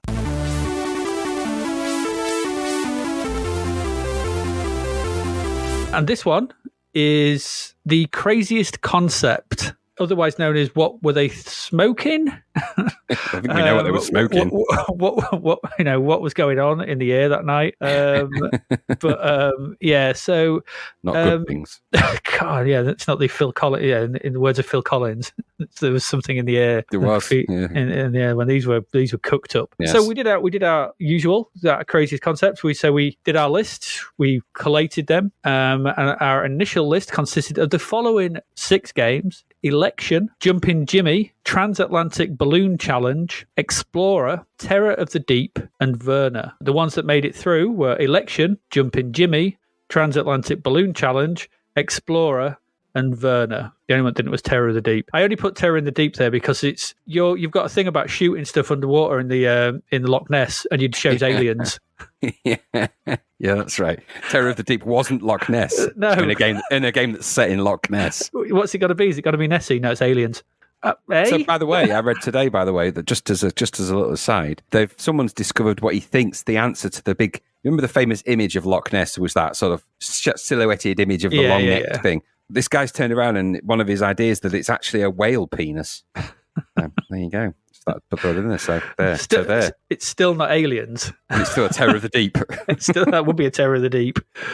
Terror in Deep. Yeah, Terror of the Deep. But obviously you didn't think it, but so it's not in there. But I'm quite happy for it not to be there because the other 5 are complex. Complex and bijou. Well, because we've got to whittle this down to 3, and I think the craziest concept. Well, Explorer deserves a special mention, doesn't it, for its needle in a haystack. It's needle in many haystacks. It's needle in many haystacks. It's a micron in a haystack. So what's it, 1 in a billion or something? Some ridiculous. It's 9 objects in 40 billion locations. Yeah. So the word there is stupid. So I think Explorer deserves a special mention for that. But if we're going to go for crazy logic, we've got transatlantic balloons being attacked by laser-eyed aliens. Charging eagles. Some kind of charge that they emit, so you can land on the balloon and charge the eagle. The very fact that somebody said those words to somebody for a game tells you everything you need to know. Now, Election was boring, and it wasn't. I don't know if it was a crazy concept. It was work your way through an election. It was a crazy concept. You were moving around sort of faces that were caricatures of the thingy around. It was still an election. It was a rerun of an election, and as much as that's a crap idea and boring, it's not overly crazy. There's nothing too crazy about it. It's just not very interesting, not very exciting. Yeah, I mean, I'll go with that. I mean, I'll move Election out. It is bloody stupid. There's a special place for me for Jumpin' Jimmy. Jumpin' Jimmy is mad. It is mad. From the fact that you start the level off the level and sort of flop in as a kangaroo on different platforms. Yep. And you punch gravy for whatever it was. And is it gravy points? Was it punch fruit for gravy points? For gravy points. And the fact that it had that gibberish text between levels and that it spelled out things in. It's just everything about that game is bonkers. It is bonkers. It makes no sense whatsoever, and it isn't even really a platform game. I don't know what you call Jumpin' Jimmy. I don't think that has a special place. It has to be in the top 3 for me. That one.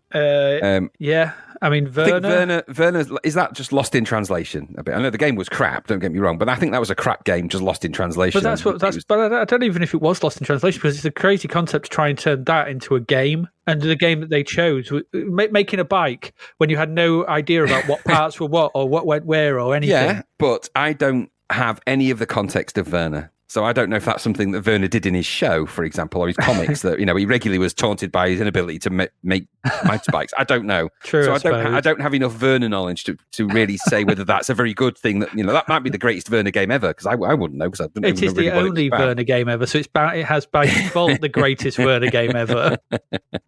So I think Werner.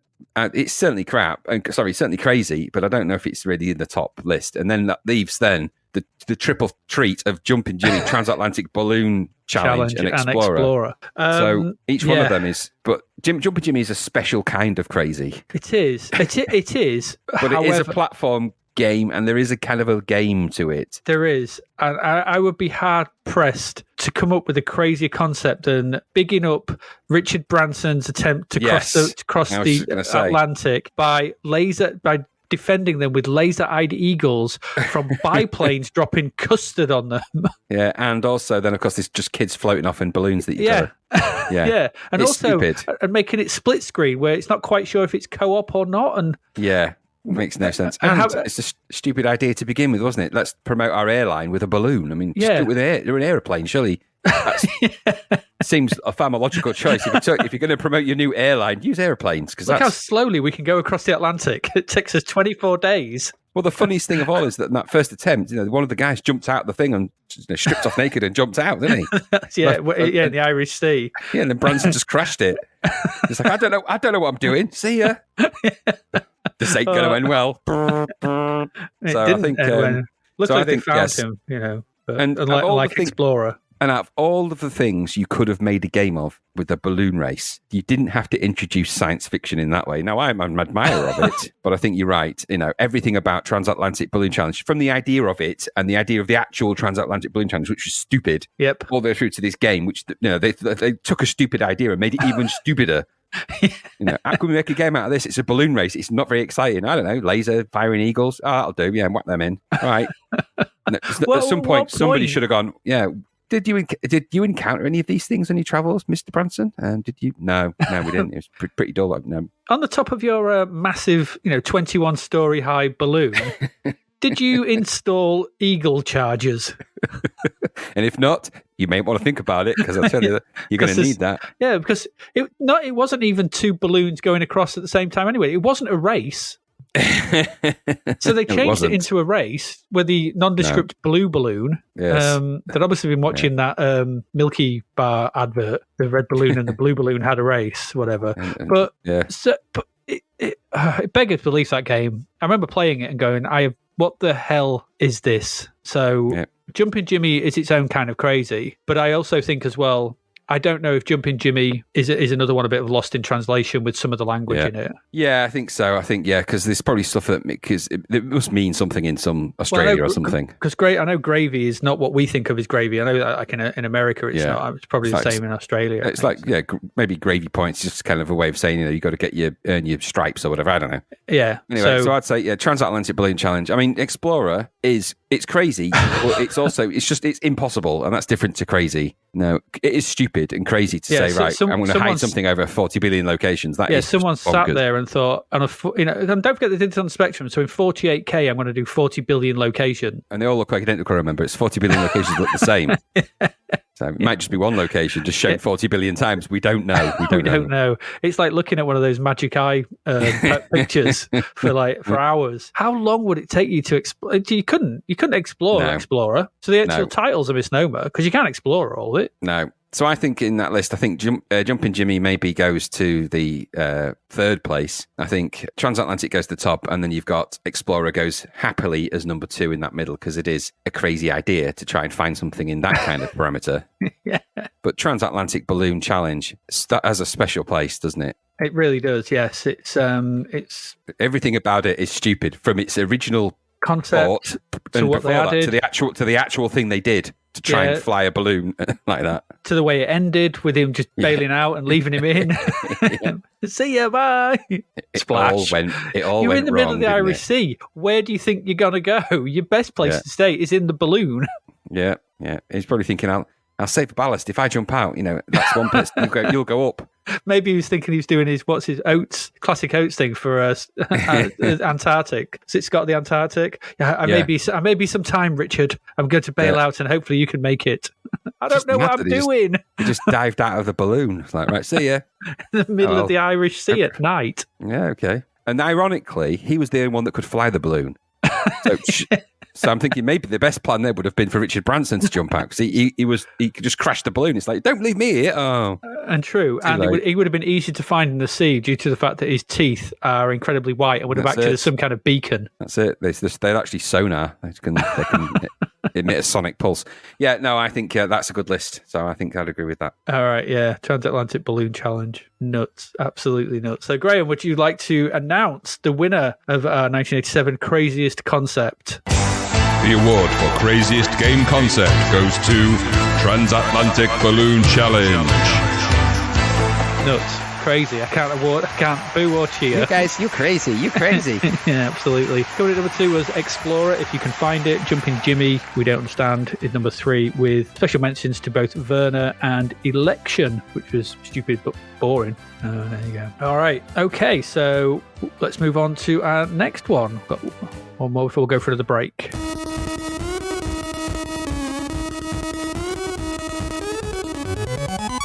And this one is our licensed catastrophe. Again, not to be too negative, but what could you say? It's been one of them years. So we've seen the rise of, this isn't new, but I think this year has seen a whole new level of licensed horrors foisted upon us. And so we thought we had to, we must recognise that with an award. So this is what this is. So we did our stuff. We came up with our original list. This list consists of Cobra, Howard the Duck, Grange Hill, Highlander, Scooby-Doo, Challenge of the GoBots, How to Be a Complete Bastard, Big Trouble in Little China, Thundercats, and Transformers. The list is varied and long, which means we didn't all have the same. What we did agree on was Cobra, Grange Hill, Big Trouble in Little China, and Transformers. Now, I would say that some of yours I was also contemplating, but I can't see that list without Howard the Duck in it. I think Howard the Duck isn't very good, but it's not a very good film either.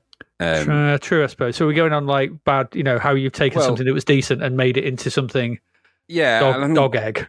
Yeah, because I think if you're going from... Because part of my thought process behind some of it was they've taken something they've taken an idea, and so they had to make a licensed game of that. And what did they do with that? Well, Howard the Duck wasn't very good anyway, so surprise, surprise, you came up with something that wasn't very good as a game. Okay, but the film wasn't very good. There's not much to go off there. There's a talking duck who can't fly, can't swim, as I recall. So you've got problems. You've got bigger problems in your game there. Yeah. But where you've got licenses that have all the materials that are given and simply throw them away, that's where special consideration has to be given to at least 3 of the entries in that list. Now, the one of these out of the 4, in the final 4, as it were, is simply nothing. And I suppose it's nothing like the TV show it's based on. So Grange Hill is nothing like Grange Hill, and visually in any capacity. But I suppose the story is kind of Grange Hilly. You've got to go into the school, haven't you, get your Walkman back, and that probably is something that might have happened in Grange Hill. I'll give it that. Yes, but the actual game they wrapped around it was god awful and didn't really work, and it was just terrible thing. Mm-hmm. So I think, okay, so where do we go next? Do we then look at the ones that they had the materials and they tried to make something good out of it? Then you're into a special zone with Transformers in it. Do you want any of the other ones in there, by the way? Do you want to look like Scooby-Doo or Thundercats, Highlander? No, because I thought about it and I thought Scooby-Doo, it's not very good, but it is kind of almost a working platformer. And okay, it's not a great Scooby-Doo game, but in the same way that Grange Hill isn't a very good Grange Hill game. But Grange Hill does the other thing of being a crap game as well. Yeah, Scooby-Doo is at least a playable run along. And the same as Thundercats. It's Kung Fu Master clone, in it? So. Yeah, Thundercats just wasn't a Thundercats game to begin with, so no, it never started. So it's not really a Thundercats game. It's just something that's been dressed in Thundercats clothes, and that's not the same thing. But Transformers, Highlander. Just before we get to Transformers, Highlander. No, because Highlander it's a crappy sword fighting game, and it is based on one bit of the film, but the film isn't great. And there's not a lot to make into a game. Really odd. And I've tried not to punish them for making, because Cobra sort of falls into the list of an odd choice to make a game from, because it was a fairly highly rated, not highly rated, but an 15 to 18 rated film, I suppose. I don't know. I think it was an 18 maybe with its. I think it was, yeah. So does it make for good? No. Does it make for good game fodder? Well, what they tried to do with Cobra doesn't work. Worse still was what they tried to do with Big Trouble in Little China, which really doesn't work. And then again, with Transformers. So I think if I was going to look at those 4 and I had to take one out, I'd say probably Grange Hill, because then you're left with 3 attempts at some big licenses. Grange Hill is a very local UK license. No one's going to really know what that is outside of the UK. And even you could argue maybe Big Trouble is kind of because it was kind of a big flop, wasn't it, when it came out in the cinema? But Transformers and Cobra, they were huge films with big blockbuster stars in Transformers, especially as well. Certainly the animated show as it was at this point. Yeah, I mean Transformers. Yeah, if Transformers, I mean, in and of itself is a range of toys about transforming cars into robots. Yeah, I mean. This writes itself, and it's the exact target demographic of the Commodore 64 audience. Yes, and you don't have to work hard with that audience to please them. And then what did they do? What did they do with Transformers, Graham? Well, you get that weird. I mean, they turned it into a really, really dull monstrosity, a dull boring monstrosity with a really weird graphic novella in it where they all look bored. All the Transformers look thoroughly bored to be there. It's like, these are supposed to be exciting battles between these giant sort of vehicle sort of slash robot things, whatever they are, these what are they called? The Autobot versus the Decepticons, isn't it? And that this big eternal power struggle going on, and there's so much mileage and all of that. And yes, it's complicated animation, but you can simplify it a bit, not as much as they did, and then just and pick actual Transformers. There's good Transformers, and you don't need the silly ones that they put in there. I think they are actual real Transformers. It's just the B-list Transformers, and I don't know why they couldn't afford the license for the. If you got to pick a Prime, you do Optimus. It's not hard. Yeah. You don't do Rodimus. No, don't. And Rodimus was never that famous, was he? I don't. Maybe in the context of the cartoon show, he was. I don't know, but. My prevailing image I have of that game is all of those Transformers lined up on that sort of horizon line. It's the one. What I have is that one looking sad, and the other one patting him on the back, and the one just lying down dead in the room. Yeah, exactly. So, and the game itself, the game logic was really stupid because you had that really weird map thing, and you had to sort of click on it and then sort of send your Transformers to the map on that weird sort of. And it was David Crane, wasn't it? It was. It was overthinking basically a kid's license. Try to make it into something else. When all you really needed to do was make it into a shooter. Just make it into transforming. Certain bits where you had to go on the line. You could have done something like Spy Hunter. If you think Spy Hunter is to transformer, so there's a bit you're going on it where you're in your truck, and then there's a bit where you have to go what? So you transform into a plane or something, or a jet, or it would have been hard. And okay, might not have been great, but it would have been you controlling a transformer, transforming, doing stuff. Shooting the Decepticons. It would have been tonally closer to an actual Transformer if there was actual trucks in it that transformed into robot things, as opposed to sort of depressing looking sort of what look like sort of Hoovers and vacuum cleaners just looking around, just around bored, leaning around on. I mean, I kind of do admire him sort of thing because he's almost made like the first existential C64 game where it's about just what the pointlessness of these sort of B-list Transformers who don't really get the limelight, and they're like, no one wants us. No. And we can see why. They're rubbish. And we said at the time, this is just a travesty. It's a travesty because when you look at, I know we've got a lot more Transformers material to think about now, obviously with all the movies and stuff, but just take them out and think of the cartoon show that was there and all those amazing voices and the tonality of it. There's a great tonality to Transformers. There always has been. It's all lost when you've just got bored looking, what look like Dyson Hoovers just strewn around. And then we've got Big Trouble in Little China, which is a fighting game with no fighting in it of any kind, really. And a floating egg Shen.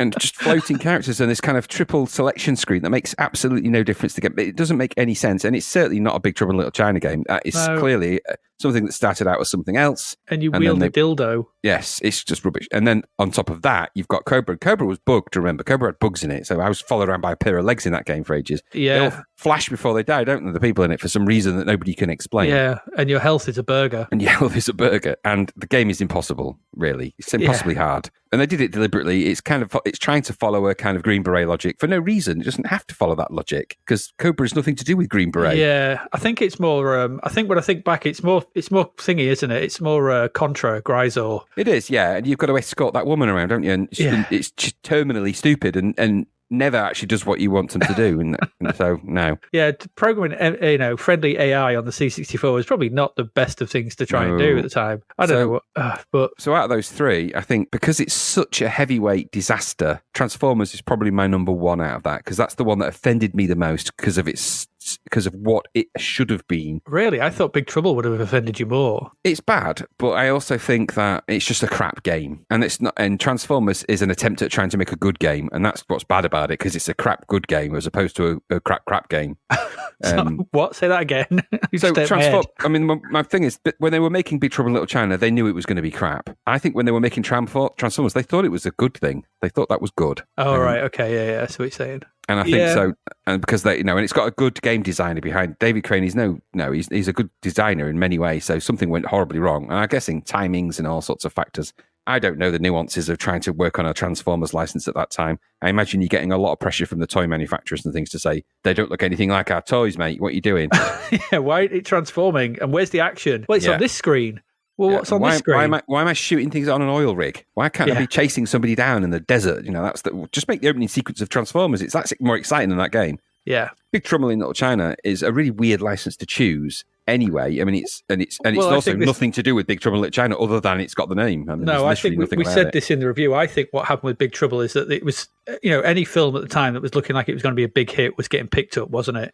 And I think Big Trouble in Little China, as we know, bombed. So I think probably midway through they were like, just get this game out quick. Just put it out. Just put it out. Just get it out. We can't spend any more money on it because the damage is done. We need to get it out and try and recoup some costs. Yeah. It's bombed in the US, to get it out in the UK early before people know what's going on. So I think that's what happened with that. I think there's a little bit of that. I may be wrong, and obviously I'm just postulating, but it wouldn't surprise me. Cobra was already out and about, and they tried to do something, but and again, it's much better on other machines. It's much better it's much better on the Spectrum. It's already finished. Yeah, exactly. I got the sense that Big Trouble at China 64 wasn't really a finished thing. And Cobra, well, like we said, Cobra has a lot of problems outside of the fact that the game logic doesn't work, the graphics are awful, the sound is quite good in it actually, but everything else is a bit of a letdown. Yeah, the sound actually made my original sound list because the tune by Ben Dalglish is really good. It is good. It's just trapped in that awful, and it's nothing to do with Cobra as far as I could ascertain. It's got the word Cobra on it, I agree, and there's that title screen which was all right, I suppose. Bit wide.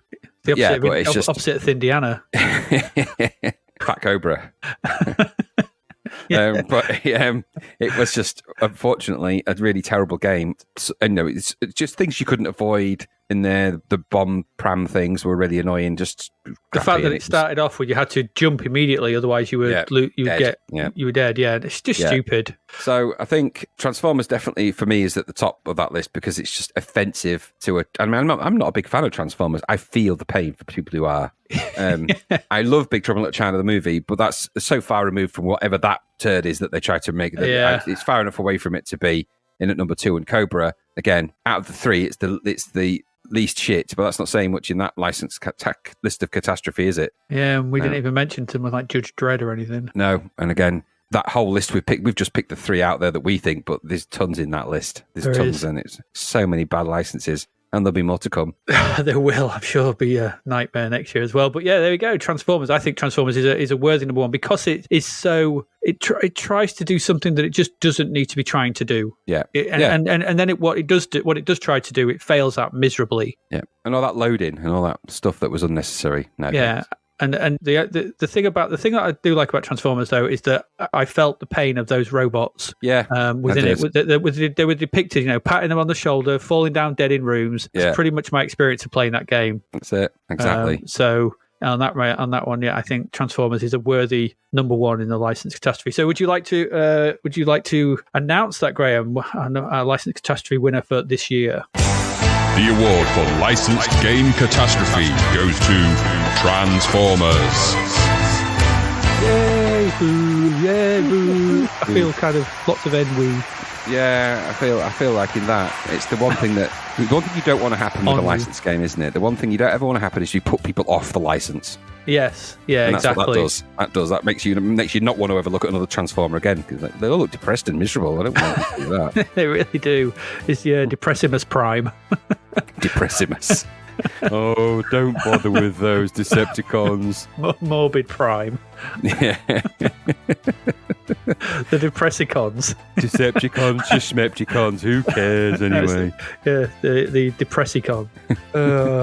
There we go. I'm not laughing at people being depressed, obviously, just that they look depressed. And Transformers never look depressed. Transform, yeah, that's the one thing they're not. No. Anyway. Oh, well, there we go. Right. We're going to go away for a couple of minutes. We're going to take a quick break. And we come back, and obviously we have Big Award. The Big Award coming up after the break. We have Best Game coming up. We've also got Patreon Awards, Best Film, Best Music, and then what to look forward to next year. So, we're just going to take 5 minutes here, and then we'll come back with that. So, see you in a bit.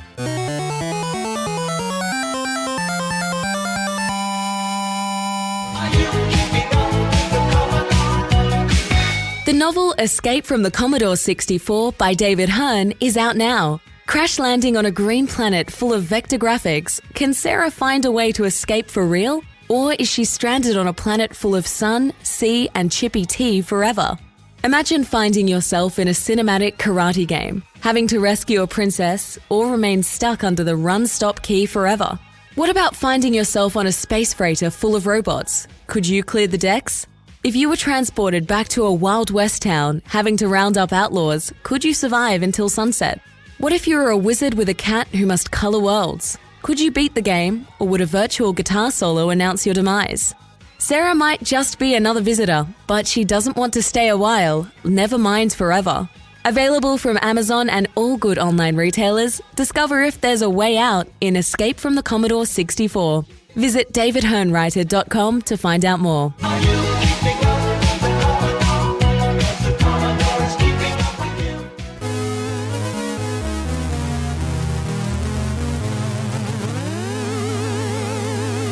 And we're back. We're back for the final part. Going to get everything done now. Let's just get straight into it. Best game. Best game of the year for 1987. So we've waded through all the rubbish, the bad catastrophe, the bad license stuff, the bad arcade conversions, crazy concepts, Sunday best. We've done all them. Let's have some good stuff. And so our best game, we did our normal stuff. We whittled down our list. Our nominations that came in for the list for best game were Nebulous, World Class Leaderboard, Defender of the Crown, International Karate Plus, Bubble Bobble, Whizball, and Maniac Mansion. The ones we agreed on were Nebulous, Defender of the Crown, International Karate Plus, and Whizball. Ooh, it's a tough list, that. It is. Now, I will say, obviously, Maniac Mansion, I can understand absolutely 100% why you put it in. I get it. And I didn't, I can, from a technical point of view and from its lineage and everything, I can see that it's important. And I think it would be probably number 5, although Bubble Bobble, was in there as well. I put it in my best game, but I wouldn't have put it in that list of top out of the two, between two of us. I wouldn't put it back in. It's too personally preferable. I like those kind of point-and-click games, but they're not for everybody. It's like if we put an adventure game, text adventure game in there because it was great and everyone loved it. It doesn't mean that it's it's for everybody. Yeah. And it's important that we have that distinction. We've got on the best game, we have to have agreement. We have to have parity. We do. Same with Bubble Bobble. I think Bubble Bobble is a fantastic conversion, but it is a conversion, so there is that. And in World Class Leaderboard, it's the pinnacle of the leaderboard series. We'd already given it best game. I just wanted to give it its props. Really, it was like it's World Class Leaderboard is brilliant, but it's not going to stand up against these, considering where we are now. So that's those three. So Nebulous, Defender of the Crown, IK Plus, Whizball. Okay. So for me, if I look straight at those four, I'm thinking Whizball is not in the final 3. Whoa, really? Whizball is a great game, but it's a shoot 'em up derivative, and there are a lot of shoot 'em up games that aren't in that list that probably could have been if we were just looking at it that way. It's an amazing game, audio, visually, very good, crazy, kind of cool. But let's talk about. And it is 2-player, and you've got the Catalyte. And I think the thing with Whizball to sort of recognise as well is the design behind it, the ability to your freedom of movement between those first 3. You go through those 3 levels, grabbing the colours. You have to move from section to section. It's a good game, and it's down. That's that design is down to you, so you can approach it as you wish to approach it. Like you said, the 2-player mode. No, and in any other year, Whizball would have been perhaps in the top 3, but against International Karate Plus, no chance. IK Plus is such an astonishing game to play because it's instant fighting, and there's not a great deal more to it, is there? That's what I mean. Yeah, it's a fighting game. But it's also 1, 2, 3 player, isn't it? And that makes it different, and that is important. Yeah, true. Yes, yeah. I'm not going to argue. Yeah, it was in my top list. International Karate definitely deserves to be in the list. I'm not saying where necessarily, but it's in the list. Defender of the Crown, I think, has to be in there because it's an important landmark in terms of game quality. All of a sudden, production values have landed. These games have all got amazing production values, some slightly better than others. And I'm not saying Whizball hasn't, because Whizball's production is astonishing. But Defender of the Crown trumps a 16-bit version of the same game. That takes some doing. Yeah, it does. That takes some doing. It's got more in it than the Amiga version. Yeah. Yeah. That takes some doing. And remember that Defender of the Crown was the game that was the big seller of the Amiga. That was one of the big holy grails of the Amiga at the time when it first came out. Yes. And I remember seeing the original screens going, oh my God. So Defender of the Crown was a must-have game. It was a must-have game on disc, without a doubt. And I don't know, I'm trying to think where have I had the most fun out of all of those. Now, as contentious as it may be, Nebulous is a technically amazing game, but I've had more fun with Whizball than I have with Nebulous. So I think maybe Nebulous, should it be knocked out of the best game? It's an amazing game, but it's very hard. It's very solo player, very tough game, very clever, and all of those amazing things. But is it how much fun is it to play compared to Whizball or compared to IK Plus? I would argue Nebulous has that balance of frustration and that like I said when I was reviewing it, it's that notion that the thing with Whizball sometimes is that Whizball doesn't always feel like the mistakes are yours. Yeah, to some extent. How far have you got in Nebulous? Quite far. When I've actually but how many times have you finished Whizball? Yet you will have finished Whizball with 1 or 2 player. Yes, yeah. So I think there's something to be said about a game that's completable. Yeah, yes, but how far do I get in IK Plus these days? Not very. It's a different kind of game, though. That's not a game where you're trying to get to the end of something. That's just a game. It's just a fighting game. So you just fight, and in its merit comes in its multiplayer options. And maybe that shouldn't be in the top 3 either because of that.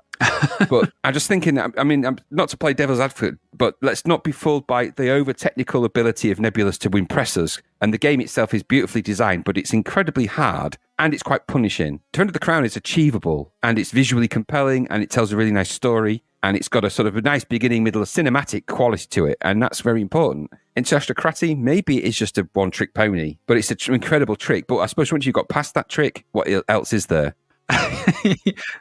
You seem to have talked yourself around into putting Whizball back in. Because they're 4 really good games. I think I'd have Nebulous, Defender of the Crown, and Whizball in the top 3. And I think IK Plus, as amazing as it is, perhaps it's not the best game out of those. It's certainly not the best game of that year. It's a great game, but it's not the best game. It's the best fighting game on the C64. Yeah, it is, but that doesn't make it the best game of that year. No, it doesn't. Because I think you're right. I think the thing with International Karate Plus is, yes, it has the X player. Yes, it's incredible technically. Yes, it's fast and with different speeds you can play it at and all the little touches and everything around it. But kind of what we said about IK from where it's evolution. I know it's an evolution down what a route that never was really taken, adding that 3rd player, but it is still it's a fighting game.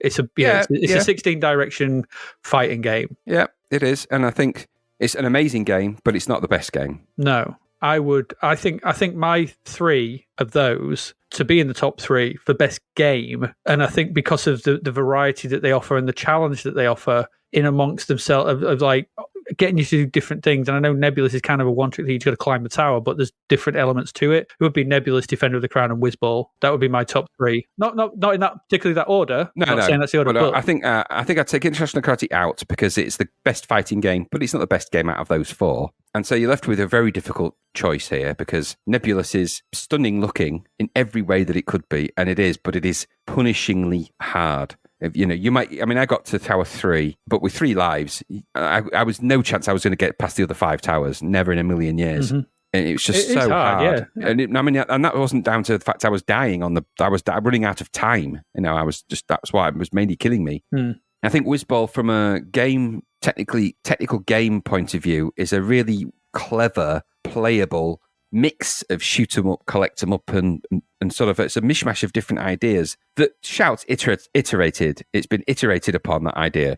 And that's a really interesting notion of because Defender of the Crown isn't. Defender of the Crown is very much a narrative that it follows. Whizball, you could tell that John Hare and Chris Yates, is it? Yeah. Yes. You can tell that they started off with one thing and then they iterated over that and got something else working, and they got some central ideas and they just kept iterating on it in that kind of proper game dev style, almost game jam style. And you ended up with Whizball. And they would argue that, I know that there was they had some ideas around the ball and moving it around, but I think even John Hare, when we spoke to him, said they kind of iterated itself into that, in that kind of way that they did, into Whizball. It became Whizball. And because it's an organic game of 2 people whose ideas started to formulate into something and it became this amazing thing, I can't imagine that Nebulous was ever created that way. I think Nebulous, somebody sat down and planned Nebulous out and made it. Now, that's amazing in its own right, but I think in terms of playability and coming at this and sort of just the excitement of all the stuff going on, I think Whizball is probably the best out of all of those because of it's just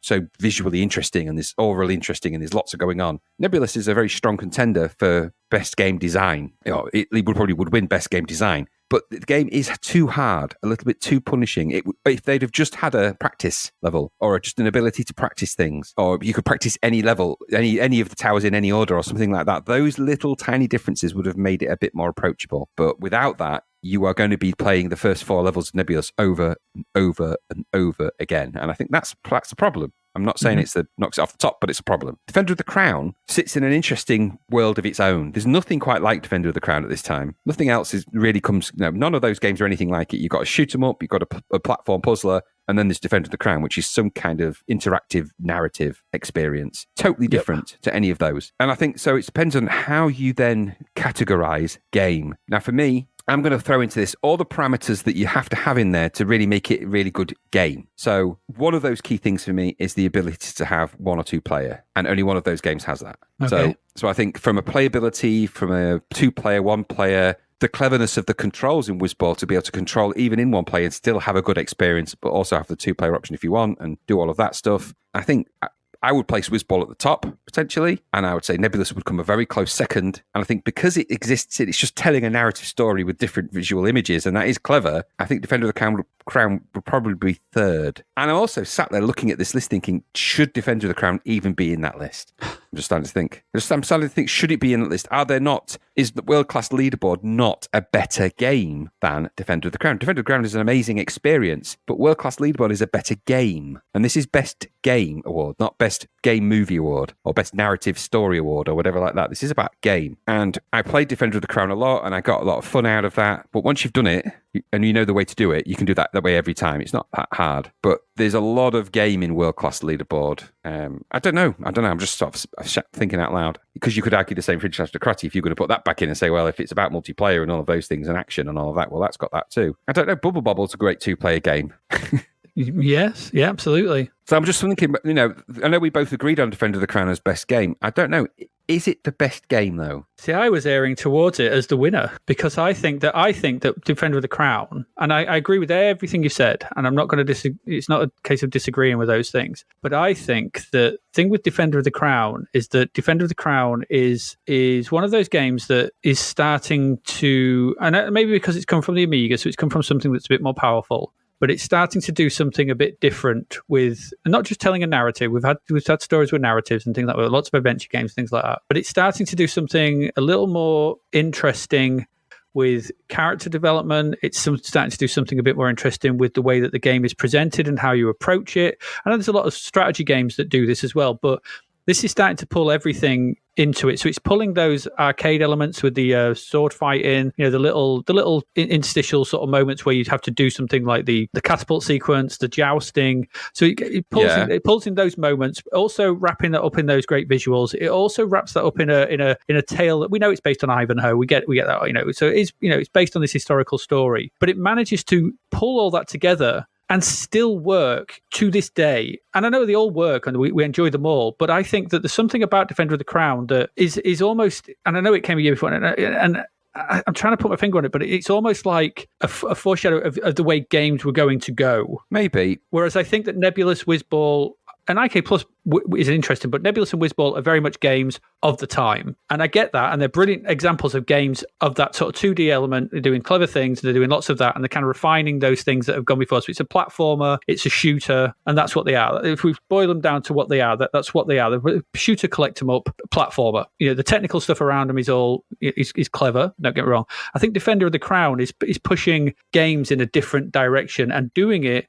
We've seen other bits that have tried this and trying to do with it, and Defender of the Crown, not only, it pulls it all off with sumptuous visuals, sound. The sound is great from Richard Joseph, and the visuals, the presentation, everything is there. And for me, I think Defender of the Crown is a really important game because I think it's a foreshadowing of what's going to start to happen with video games around this time as more powerful machines come in. And I think and not only that, but it, like as you rightly said, it takes the Amiga version, which what we know wasn't finished properly because they had to rush it out. But it gets all those bits from the Amiga version that didn't make it in, puts them all in, rounds it all off. Yes, okay, you can argue that if you know how to finish it, you can get your way through it. But I pretty much, if you've got the reactions, you know how to progress through Whizball. It's not that tricky, as you said. Nebulous is the hard one here.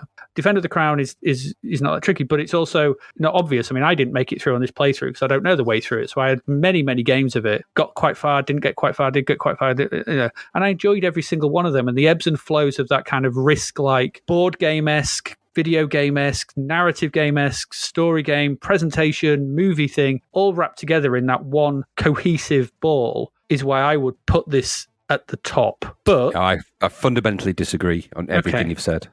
Fair enough. Defender of the Crown is visually compelling, and there's no denying that, but so is a book. I think the games that are inside Defender of the Crown, while they're fun, ish. They're not very good. Let's be honest, they're not. The sword fighting is quite lame. The catapult is quite boring, and the actual strategic fighting when you're in the field is dull. It's those parts of the game are where it's at its worst. Where it's at its best is when it's showing you visually nice things. Yeah, maybe. And that is amazing. That is amazing, but it doesn't. It can't be just that. There's not enough game in Defender of the Crown for it to be a good game. It's an amazing experience for the first few times. But I don't think the game is just the sort of interactive gaming elements. It's also the strategy around picking what to do, thinking where to go, how many men to put out, and things to go. There isn't that much strategy to that. Well, that's why I think it's quite clever, because it manages to balance that strategy element with a decent little arcade games within it. They don't overstay their welcome, and that's why. But that's where I would come at it from. Well, I don't agree. I don't think Defender of the Crown deserves that kind of reverie. I think it is great, and it's at the time there was nothing else quite like it, and it does have an important place. But so does Maniac Mansion, if that's the case, if we're going to look at games that have an important place and they represent a turn of events in game design. That's why I said that's why I could completely understand Maniac Mansion being in there. Yeah, but for the same reasons that Maniac Mansion has flaws and problems. Defender of the Crown has flaws and problems in it. Some of those are, none of those are graphical. No, its graphics, there's no denying, and the audio are fine, but its game isn't very good. It's good. It's just not as good as something like Whizball or Nebulous. And I don't know. It's difficult because they're all graphically amazing in their own sort of way. Whizball has an edge over them all in terms of its playability because it is really active and lots of stuff happening. Nebulous has that challenging, kind of annoying quality which makes you want to keep trying, even though it drives you bonkers. And Defender of the Crown is, you just want to see what kind of more graphics there are. There's not tons of graphics in it, but what there are, when you see those images of the castles, stuff like that, it does put you in that place. You're in that zone with it. But it doesn't mean it's the best game. It might be the best, it might be great visually, it might be important, but best game, as in, I'm going to sit down and compare that with some of the others. I don't know about that. If it stays in the list, it certainly wouldn't be in my top three. It certainly wouldn't be, my top of the top three. It would maybe be, it's got to be behind for me, Nebulous and Whizball. For me, my list would probably be based on the quality of the game and the amount of fun I've had with it over the years. I would probably be Whizball, Nebula, maybe not even that. Maybe, I don't know, because I Defender of the Crown on disc, and it was a really important game to get on disc for the C64. So if I'm going to go out of how much fun and how much of my experience is in those things, it would probably have to be Whizball, Defender of the Crown, Nebula. Strangely, is that? I think if we were going on how much fun we've had over the years, I think IK Plus would win out hands down. Oh, it would, but I think I had more fun on the Amiga version because I had the Amiga version for longer. We did, but I think fundamentally the Amiga version is pretty much the same game, isn't it? Yeah, but that's the problem with it. It's yes, you could say if it's just about that, but we just had your Amiga, and that was like, well, we're not going to play this because your Amiga was set up.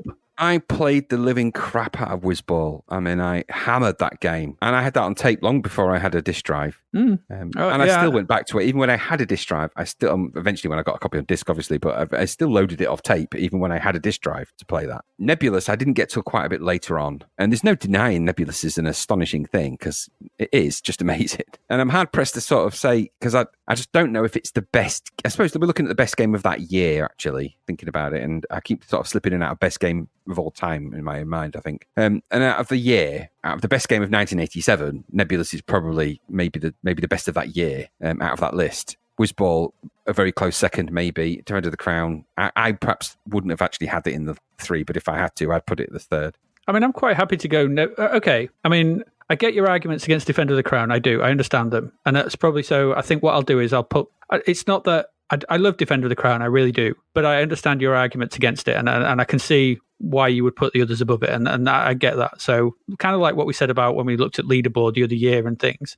It's that we're looking at what makes things. So I'm happy to move stuff around and do stuff down. I mean, and if we're talking about things of that year, I mean, on my list, if it was my own personal list, it would be Defender of the Crown at the top, and I get that sort of thing. So I think I'll step back and I'll look at it objectively and try and put the subjective away, sort of thing. And if I was to look at this objectively, my list would be probably Nebulous, Whizball, IK Plus. Yeah, interesting. Yeah, if IK Plus keeps going in and out, doesn't it? It does. But the thing with what I rate Nebulous above Whizball for is I can give or take the 2-player mode. I don't really throw that in because most games I ever play were always single player, and we played them single player this time, so it is what it is. I played some, I played Whizball in my time, 2-player. I had like Druid and things like that. I've done those games 2-player. But the thing is with Nebulous, I just think Nebulous is that core simple idea done perfectly well, and it just does it. And I don't know.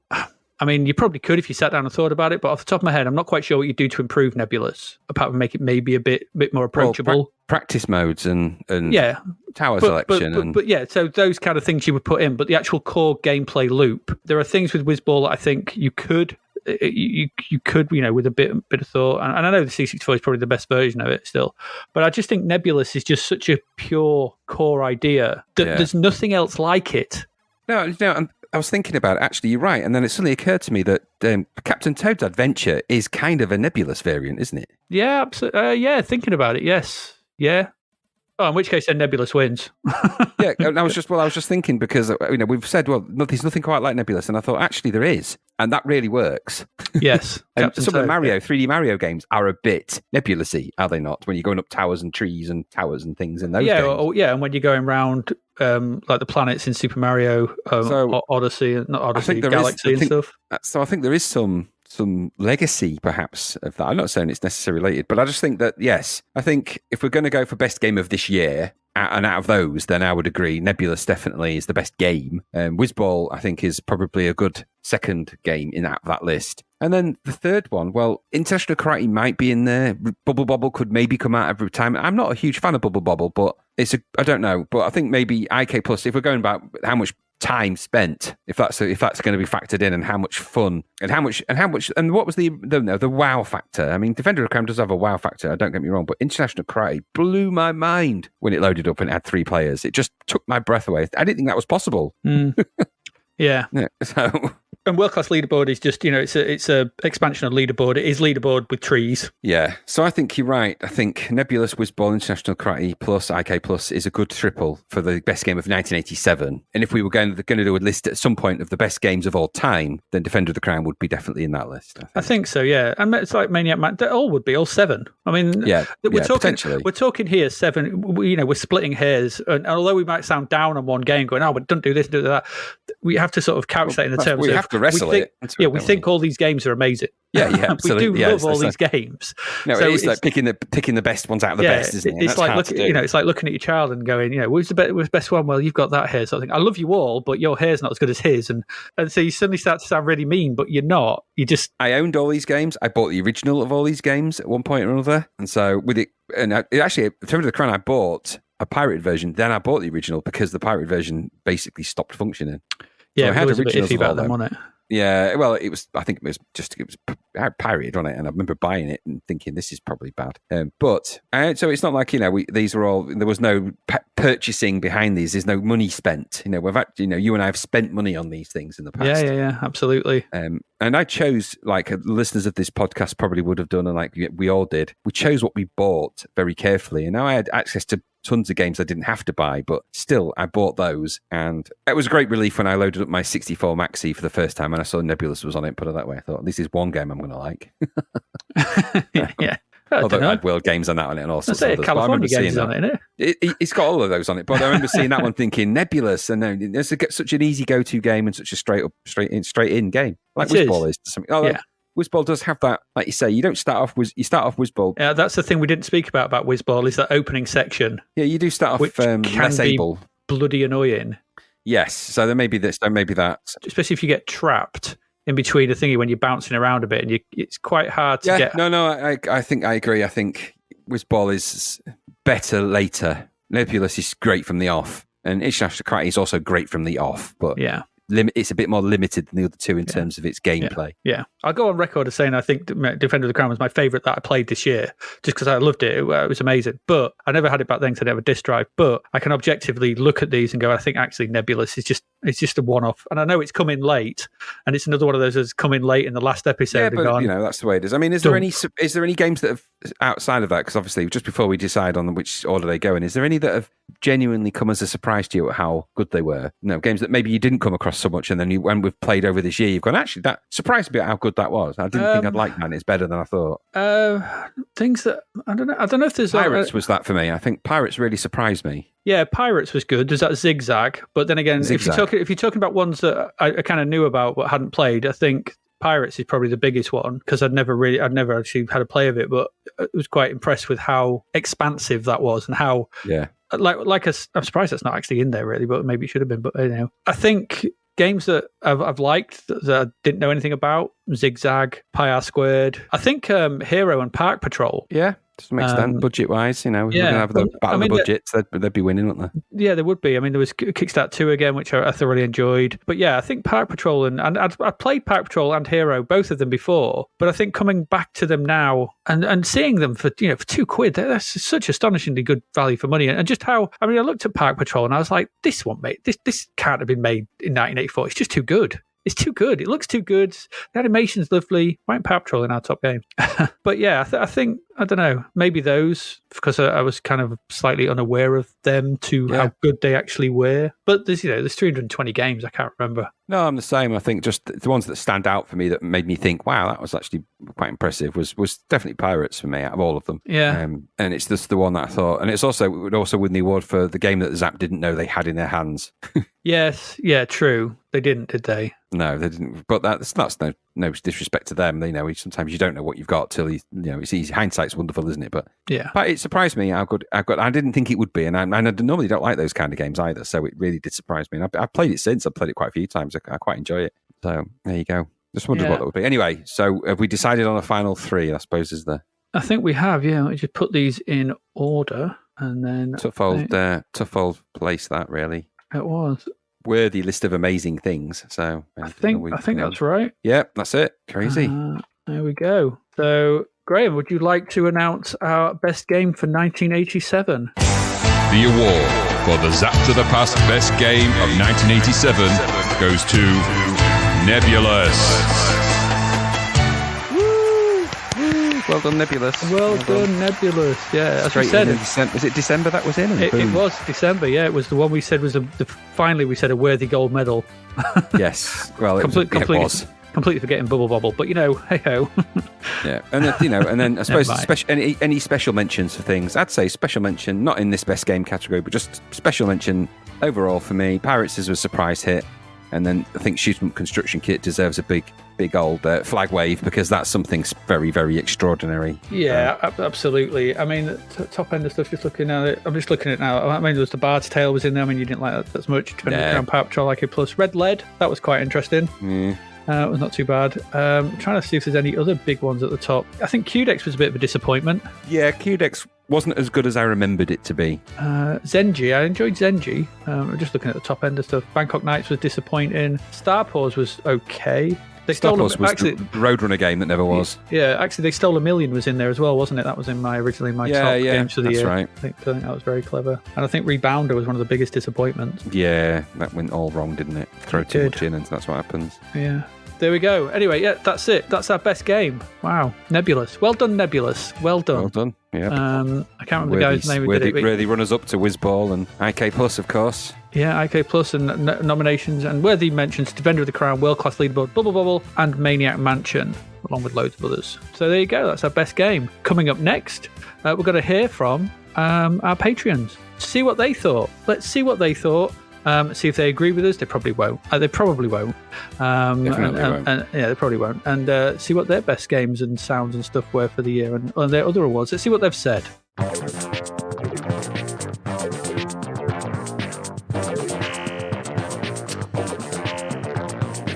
And as promised, here they are. Here's our Patreon award. You can get in on this if you wish to give us your awards next year for 1988 by signing up to the Patreon. Obviously, we've said this before. We keep saying it. Patreon.com/Zap to the Past. And on there, we've asked our patrons what they think were the best games, best music, whatever, really. We just allowed them free reign. Give us your awards. We've got some strange and wonderful replies, both in text and recorded, which you can listen to, which we'll be putting in. And this is what they had to say. So let's get into this. So David Hearn, he said his best game was IK+, the best visuals was Last Ninja, and the best sound was Whizball, which was close to the best game along with Pirate. Close, that's quite close to ours, is it? Yeah, I think they're pretty close, yeah. Pretty close to ours. Yeah, we'll see where that goes. Yeah, I mean, we can see all them. I mean, IK+ is best game, yeah, I can understand. Best visuals, Last Ninja, yeah, I get it. Best sound, Whizball, yes. I mean, Galway's Opus, it's another Galway winner. What would you say? J Dove, he says, they say best game, Maniac Mansion. Oh, no argument for me, really. And amazingly ambitious and the birth of an entire genre after Labyrinth came close. Best visuals to Defender of the Crown, amazingly close to the Amiga original. And best music was Whizball, just over The Last Ninja, which is amazing. The comments say Whizball still sounds like a group of guys at the pub jamming, which is an amazing achievement for a digital score. Good point, actually. Yeah, true. Yeah, I get that. Any other categories? And he's got for most important forgotten game, nominating Labyrinth. The first try LucasArts made it a graphic adventure and the foundation for one of the earliest social MMOs, Habitat. Yeah, that's true. Yeah, Habitat was that kind of crazy open world thing, wasn't it? So yeah, I get that. I can imagine. Yeah, I can see it. I mean, I get it. Yeah. What else have we got here? Did we get a final one from Andy Marsh? No, Andy Marsh just threw out a few games: Whizball, IK+, Nemesis, Hero, Barbarian, Boogie Boy, Kickstart 2. That's what he's thrown out, so I'm not sure where they fit, but I imagine they're the best games. J-Dove said best game, create your utility, shoot 'em up construction kit. Yes. I mean, yeah. We didn't really look at many other utilities, so true. By default. From Dr. Goggles, we've got the following. Best music of 1987, some amazing Sid Wizardry the year, with Hubbard and Dalglish excelling. Even working together on the excellent Alfred Zane Monty. I'm going to stop reading. Not having any more of this nonsense.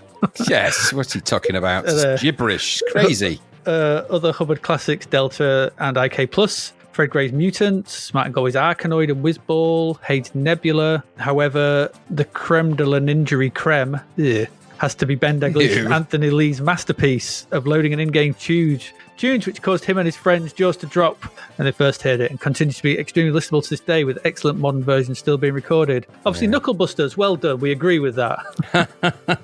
Hey, not wrong with Last Ninja. No. It's not as good as Knuckle Busters, but, can't have everything.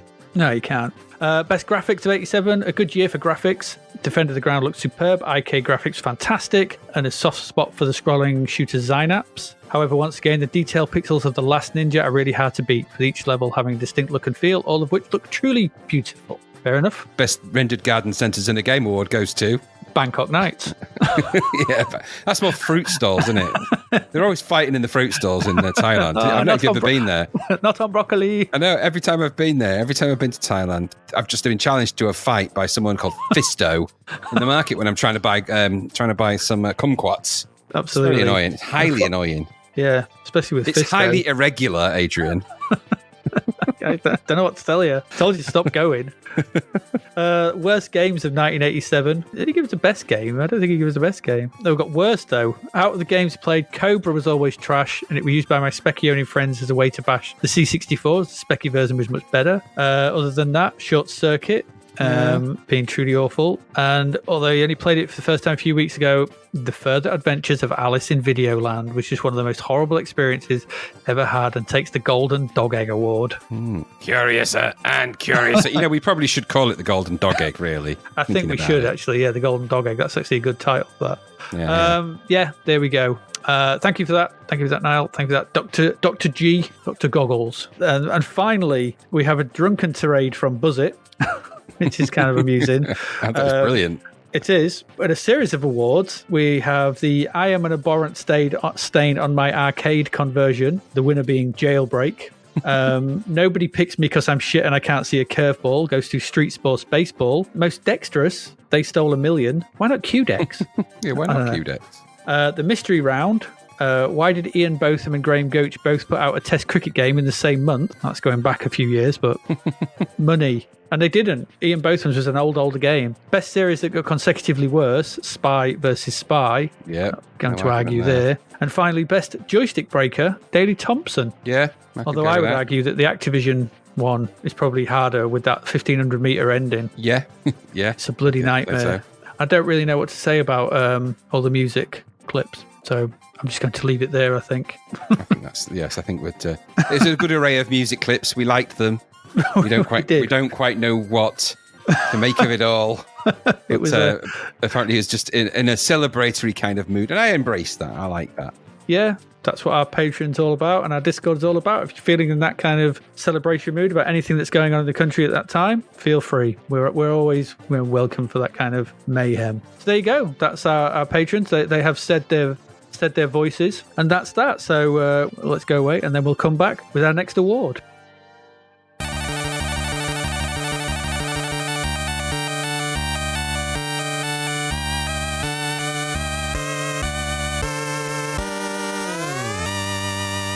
Quick couple of little ones just to round out. Best film. I've listed what I thought were some of the best films of the year. Got things like The Fly, Ferris Bueller's Day Off, Stand By Me, Star Trek 4, The Voyage Home. I don't know why I wrote The Voyagers. Platoon, Evil Dead 2, Lethal Weapon, Hellraiser. Oh, God. Full Metal Jacket, The Untouchables, The Witches of Eastwick, and Inner Space. God, what a bunch. What a bunch in there. I mean, if you have to pick a best one out of that, Full Metal Jacket for me. Full Metal Jacket, yeah, good choice. My heart goes to Evil Dead 2. Yeah. Just because that had such a massive impact on me. But I think my head goes to Stand By Me. You others have liked the old train. Do you know, I was watching an interesting documentary about the way they made Full Metal Jacket the other day, just as a little aside. They had to use special film stock, 800 ASA film stock, to shoot that film. Because Kubrick insisted that wherever possible, they use only single source lights or natural light. So most of that film is actually lit by the sun and by lights that you see in it, the actual set, or by giant, really like bright lights outside of buildings to simulate the moon and things like that. That entire sequence where he shoots himself, no spoilers there, in the bathroom, that's lit by a giant light outside to replicate the moon. One single bright light outside that window. Wow, that's crazy. I put a link to the documentary I was watching about it. It's on YouTube. It was genuinely quite fascinating. Yeah, very good. I've got nothing to say about Stand By Me or Evil Dead 2. Stand By Me is amazing. It's just... I watched that the other night, actually, for some reason. I just found myself watching it. I think Stand By Me is one of those films that manages to work. I know this is going to sound really a bit pretentious, but I think it's one of those films that manages to work differently at different stages of your life. And have you seen the latest cut of that? There's a new version of it out. I don't know. I have not. Yes, there's I think it's extended with a few scenes extended in it. Okay. But I think the thing with Stand By Me is you kind of, as a kid, you kind of watch it and where you identify and what you experience is kind of what you bring to that film. And I think that's why it really works as a... Good characters in there. Yeah, it's good characters and their experiences and what they're going through, the poignancy of memory, thinking back, loss. There's just so much in Stand By Me. It's just a beautiful, beautiful film. You could almost be describing Hellraiser. No tears, please. I'd only like Hellraiser if they were all dog meats. Chappie, win a lot. Win a lot. Meaty terrine Cenobite. Yeah. There is some amazing stuff. Hellraiser's, all right, it's in that list. I only put it in there for a bit of a laugh. I almost put Superman 4 in there because we had to. For a goof, yeah. Witch of Eastwick's an interesting one in there, though. So yeah. Well, I know you said you really liked it, didn't you? So I included it. I really like that. Yeah, I'm not a massiss fan of it. The Fly as well. It's also incredible. Untouchables as well. He's also hilarious. It's just a great film. Best music, now 10. Yeah, well, that's it. We don't need to say any more about that. No, we do not. Now, that's what I call Music 10. It's all the music, so it wins by default. It just wins by default, yeah. By default. There we go. I think that's it. We've just got some things to talk about. So so just to sort of say, so we're going to go off for a break for next week, just because we deserve one after 320 games straight. We're a bit knackered, and just also as well. So coming back into when we start 1988, both just a little bit behind the scenes here. Both Graham and I have started new jobs recently, so time is you're in a new job, so it's not always you can. What are you doing? Why are you playing loads of C64 games? Oh, shut up. You got a new job. You got to look good. So it's a bit harder to get through them at the moment. The last few weeks have been like, oh, God, where am I going the time? But we've done what we can. So looking at the first 3 issues of Zzap for 1988, there are 101 games just in the first 3 issues. We normally we would do them 1 or 2 sort of thing, but we're actually spreading it out a bit. So what it means is we're splitting them into 4 episodes an issue, which still actually means still 8 or 9 games an episode. So it's not like you're getting less, a lot less. It's still around a decent amount. I mean, it's more than what we did when we only had issues with 12 games in. Yeah. So there's still that. So we're just to spread it out a bit. But what we're doing is because we're just spreading the content out a little bit. So music will be singles 1 week, albums the following, TV next, film the following. So it's just going to be like that for the next 12 episodes as we get through this gargantuan amount of games. And just to sort of, because what I've found personally is we play them all. It was the ethos of the show that we play them all. But as you said at the start of this, you start to get a bit fatigued, and it maybe sometimes that sort of crept in a little bit. I don't know. It's hard to sort of stay on point when you're looking at another crap budget title and you're like, oh, for God's sake! Yeah. And then sometimes I know that's crept into some of the things. It's just natural. So we're giving ourselves a week off. We're having a bit of a break. Then we're coming back with less games to look at, less TV to look at, less film, less music to look at in a week. We're still going to try and get the weeks out. So that's the plan. That's what we're doing. And so that's where we are right now. And I think that it is what it is, but we're still going to go. The other thing as well is we keep getting asked. Now I'm just going to say it's a C64 podcast. I know we've done some C16 stuff and some bits and bobs. Looking through next year's Zzap, I think midway through Zzap becomes Zzap C64 and Amiga. There's no way we can cover the Amiga games as well at this stage. No, it wouldn't be feasible. We just couldn't do it because I'm looking through the number of Amiga games that start to hit. There's just tons.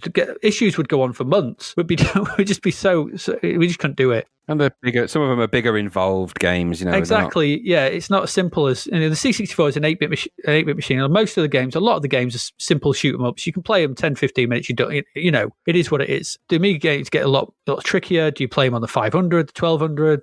What do you play them on? There's lots of things like that to consider. So we are just sticking with the C64 as long as the C64 has games covered in that magazine. So it may get to a point where we're just doing, I don't know, 1 issue, 1 week is an issue or because there's not much going on. We don't know. We'll have a look. We'll see how it goes. But as it is right now, the plan is just to keep doing the C64 stuff because that was our, that was what we set out. That was our mission statement at the very start, was to play through all the C64 games. Later on, when we finish all this, who knows? Don't know. But that's a conversation for many, many weeks down the line. We don't know, but we are just going to keep with the C64. And speaking of that, just for next year, I've done a list here of games that just to look at that are coming this year, and there's quite a lot I've pulled out of the over the next 12 months. Stuff like Driller, Skate or Die, 720 Degrees, Hunter's Moon, Nightmare. Oh God. Platoon, Ikari Warriors, IO, which I seem to remember being rock hard. It's insanely hard. Yeah, Predator, 4th and Inches, which I seem to remember being quite a well-respected American football game. Cybernoid, Pac-Land, Revenge of Doe. Very good. Yeah, Rim Runner. Sounds painful. Samurai Warrior, which I think is Usagi Yojimbo. Yeah, it is. So Usagi Yojimbo. Alien Syndrome, Grisor, Target Renegade, Bionic Commandos. Oh, good music. Great Guyana Sisters. Really great music. Yeah, Stormbringer. Excellent. Barbarian 2. Oh dear. Interesting. Dark Side. And then the interesting, as epics go off into the game's winter edition. Hawkeye. Oh. Last Ninja 2. Is Hawkeye good? I can't remember. I think Hawkeye's got a mixie load. Yeah, it has, hasn't it? And it is a really good game, yes. Yeah. That's the Thalamus game. Yeah, it is, yeah. I remember the cover. The cover of that guy screaming with a metal eye. Yeah. I thought it was. Last Ninja 2. Excellent. Salamander. Cool. Daley Thompson's Olympic Challenge. I don't know if that's any good or not. I just saw it in there. Catechis. Oh, Catechis is a mind-blowing game. Yeah, Armalite. That's another one. Very good game, yeah. Cybernoid 2. Excellent we had music. Cybernoid, now we've got Cybernoid 2. Music in Cybernoid 2. Emily Hughes' International Soccer, which that was popular. It was. I loved that game. So 1943 appears Bomboozle, which I seem to remember as being pretty good. The game's Summer Edition and Savage. Savage. Savage. Savage. Savage. Ow. Savage. That's why I included that one. So there's loads of games still to come. There's tons of stuff we've still got to go through. We're only at 1988. We've got 88, 89, 1991, I think is pretty much where there's games I know that are good in there, like things like Myth isn't in there, and that's really good. And yeah, I think that's 89. Yes, I say so. We've got loads. There's loads still to come. There's still like Monsters in Mayhem Land or whatever. Monsters in Mayhem, Creatures 2. Yeah. There's tons of stuff still going on. But yeah, so we are focusing. Our focus is still the C64. We will be doing that. That's what we're doing. It has to be. It has to be. So there you go. That's our awards. We do have some plans for our Patreon, but we will announce them when we actually do it. And so, we're still going on. We're just taking a break for a week off, so we'll be not around next week. Avail yourself of the previous 77 episodes or whatever there is up now. Listen back to them early ones and see how polite we were. How full of optimism and joy we were back then before we became cynical. Yeah, no. And how much, this is officially the end of season 3, believe it or not, which is kind of incredible. So our 3rd season comes to an end. So that's going to take me ages to figure out that I put the wrong season into the thing. So you've got to click it up. So we're going to season 4, which is mind blowing when we do. Just so much cool things to look forward to. And of course, we'll be developing other things and just interesting, exciting ideas and stuff like that. So we have, looking forward to it. So many good games out there still to play, and we can't. We do literally play them, so you don't have to. And we've got 300 and at least 300 of those games that probably applies to, maybe 250, maybe. Probably more, yeah. Probably more. I don't know. Probably more than that. How many games is that we've played in total for the whole thing? It must be in the 500, 600, is it? Oh, God knows. Let me see. And also, by the time this episode is emerging from its Podbean glory, I imagine we'd probably be up to 50,000 downloads by then, which is very exciting. And what an amazing and humbling thing that is. So thank you. Say thank you to everybody. Absolutely, yeah. There were 217 games last year, 320 this year. I don't know what we had in the first year. I've got that to hand, but it was probably something like about 100 and it was about 180, was it? Something? 150, I don't know. It was 100 odd. So we're probably somewhere in the region of about 600 to 700 games now we've looked at. Oh, gosh. I know. And we've got pixeling of the brain. I know, 3 years ago, someone said, Graham, by this time, in 3 years' time, you would have played over 600 Commodore 64 games in a little over a year. And I said, the world's not that big. Exactly. Yes. No tears, please. Oh God, I think if I cried, it would be little pixel cubes, little fat Commodore 64 pixel cubes coming out. Yeah, in 4 colours with a background colour. 4 colour tears. No 4 colour tears here, please. It's a waste. It's a waste of good pixels. It's a waste of good resolution. Indeed. Oh, there we go. Just to say, as I mentioned, we do have a Patreon. If you wish to support us, I know times are tight and everything like that. There are 2 tiers. There's the basic one, which is just £1, which continues to fall. So it's probably about worth 5p elsewhere. So if you wish to support us at that level, that is obviously, we thank you very much. It helps us keep going. It helps us, show support and what have you. There's the higher level, which is the equivalent of whatever £4.50 is. And that gets you access to the Discord. That gets you access to the podcasts. You get them earlier and you get them ad-free and anything else we are doing. And we do have some plans up our sleeves for stuff coming. So that's it. That's it. That's it. That's the awards. The awards are done, Graham. That's it. That's 1987 done. Season 3 done. Do you have anything you wish to say looking forward to next year or not? I would just like to iterate what you've said. Just thank you to all the people that have downloaded and listened to the podcast. Thank you to the people that continue to do so. And long may your listening continue while we keep recording it and we enjoy doing it. We hope that you're enjoying it too. That's why we do it. So yeah, just thanks for listening and keep on listening because we've got some more stuff to come. Indeed. And on that note, I'll just echo that. Yep, brilliant. On that note, I have been Adrian Mills. And I have been Graham Ruddings. And you have been listening to Zapped to the Past, and we will see you in 2 weeks' time. Goodbye. Thank you for listening to the Zapped to the Past podcast. We hope you enjoyed our deep dive into the world of Commodore 64 games, as well as the music, films and TV from around the 1980s, driven, of course, by the issue of Zap 64 magazine published at that time. We will return with a whole new batch of games and stuff to talk about next week. Until then, if you want to listen to or download previous episodes of Zap to the Past, and why wouldn't you, they can all be found on our website at zaptothepast.com, as well as being available on Podbean, Apple Podcasts, Google Podcasts, Spotify, Deezer, Audible, Player FM, and well, pretty much anywhere where we can upload them. By the way, we do always love to hear from our amazing listeners, so if you'd like to contact us about anything in the podcast or beyond, you can do so by emailing us at zaptothepast@gmail.com. We're also active on Twitter under @ZapTother, as well as Facebook, Instagram, and most social media platforms. Just search for Zap to the Past and you'll find us. Oh, and if you like the podcast and what we're doing, please do like, share, review, rate us. It really helps. Something, apparently. The Zap to the Past podcast is written and produced by Adrian Mills and Graham Raddings and recorded at Flaky Bits 2.0 Studio. All opinions expressed are those of the writers, and while we indeed love Zap 64 magazine, the Zap to the Past podcast is not affiliated with it in any way.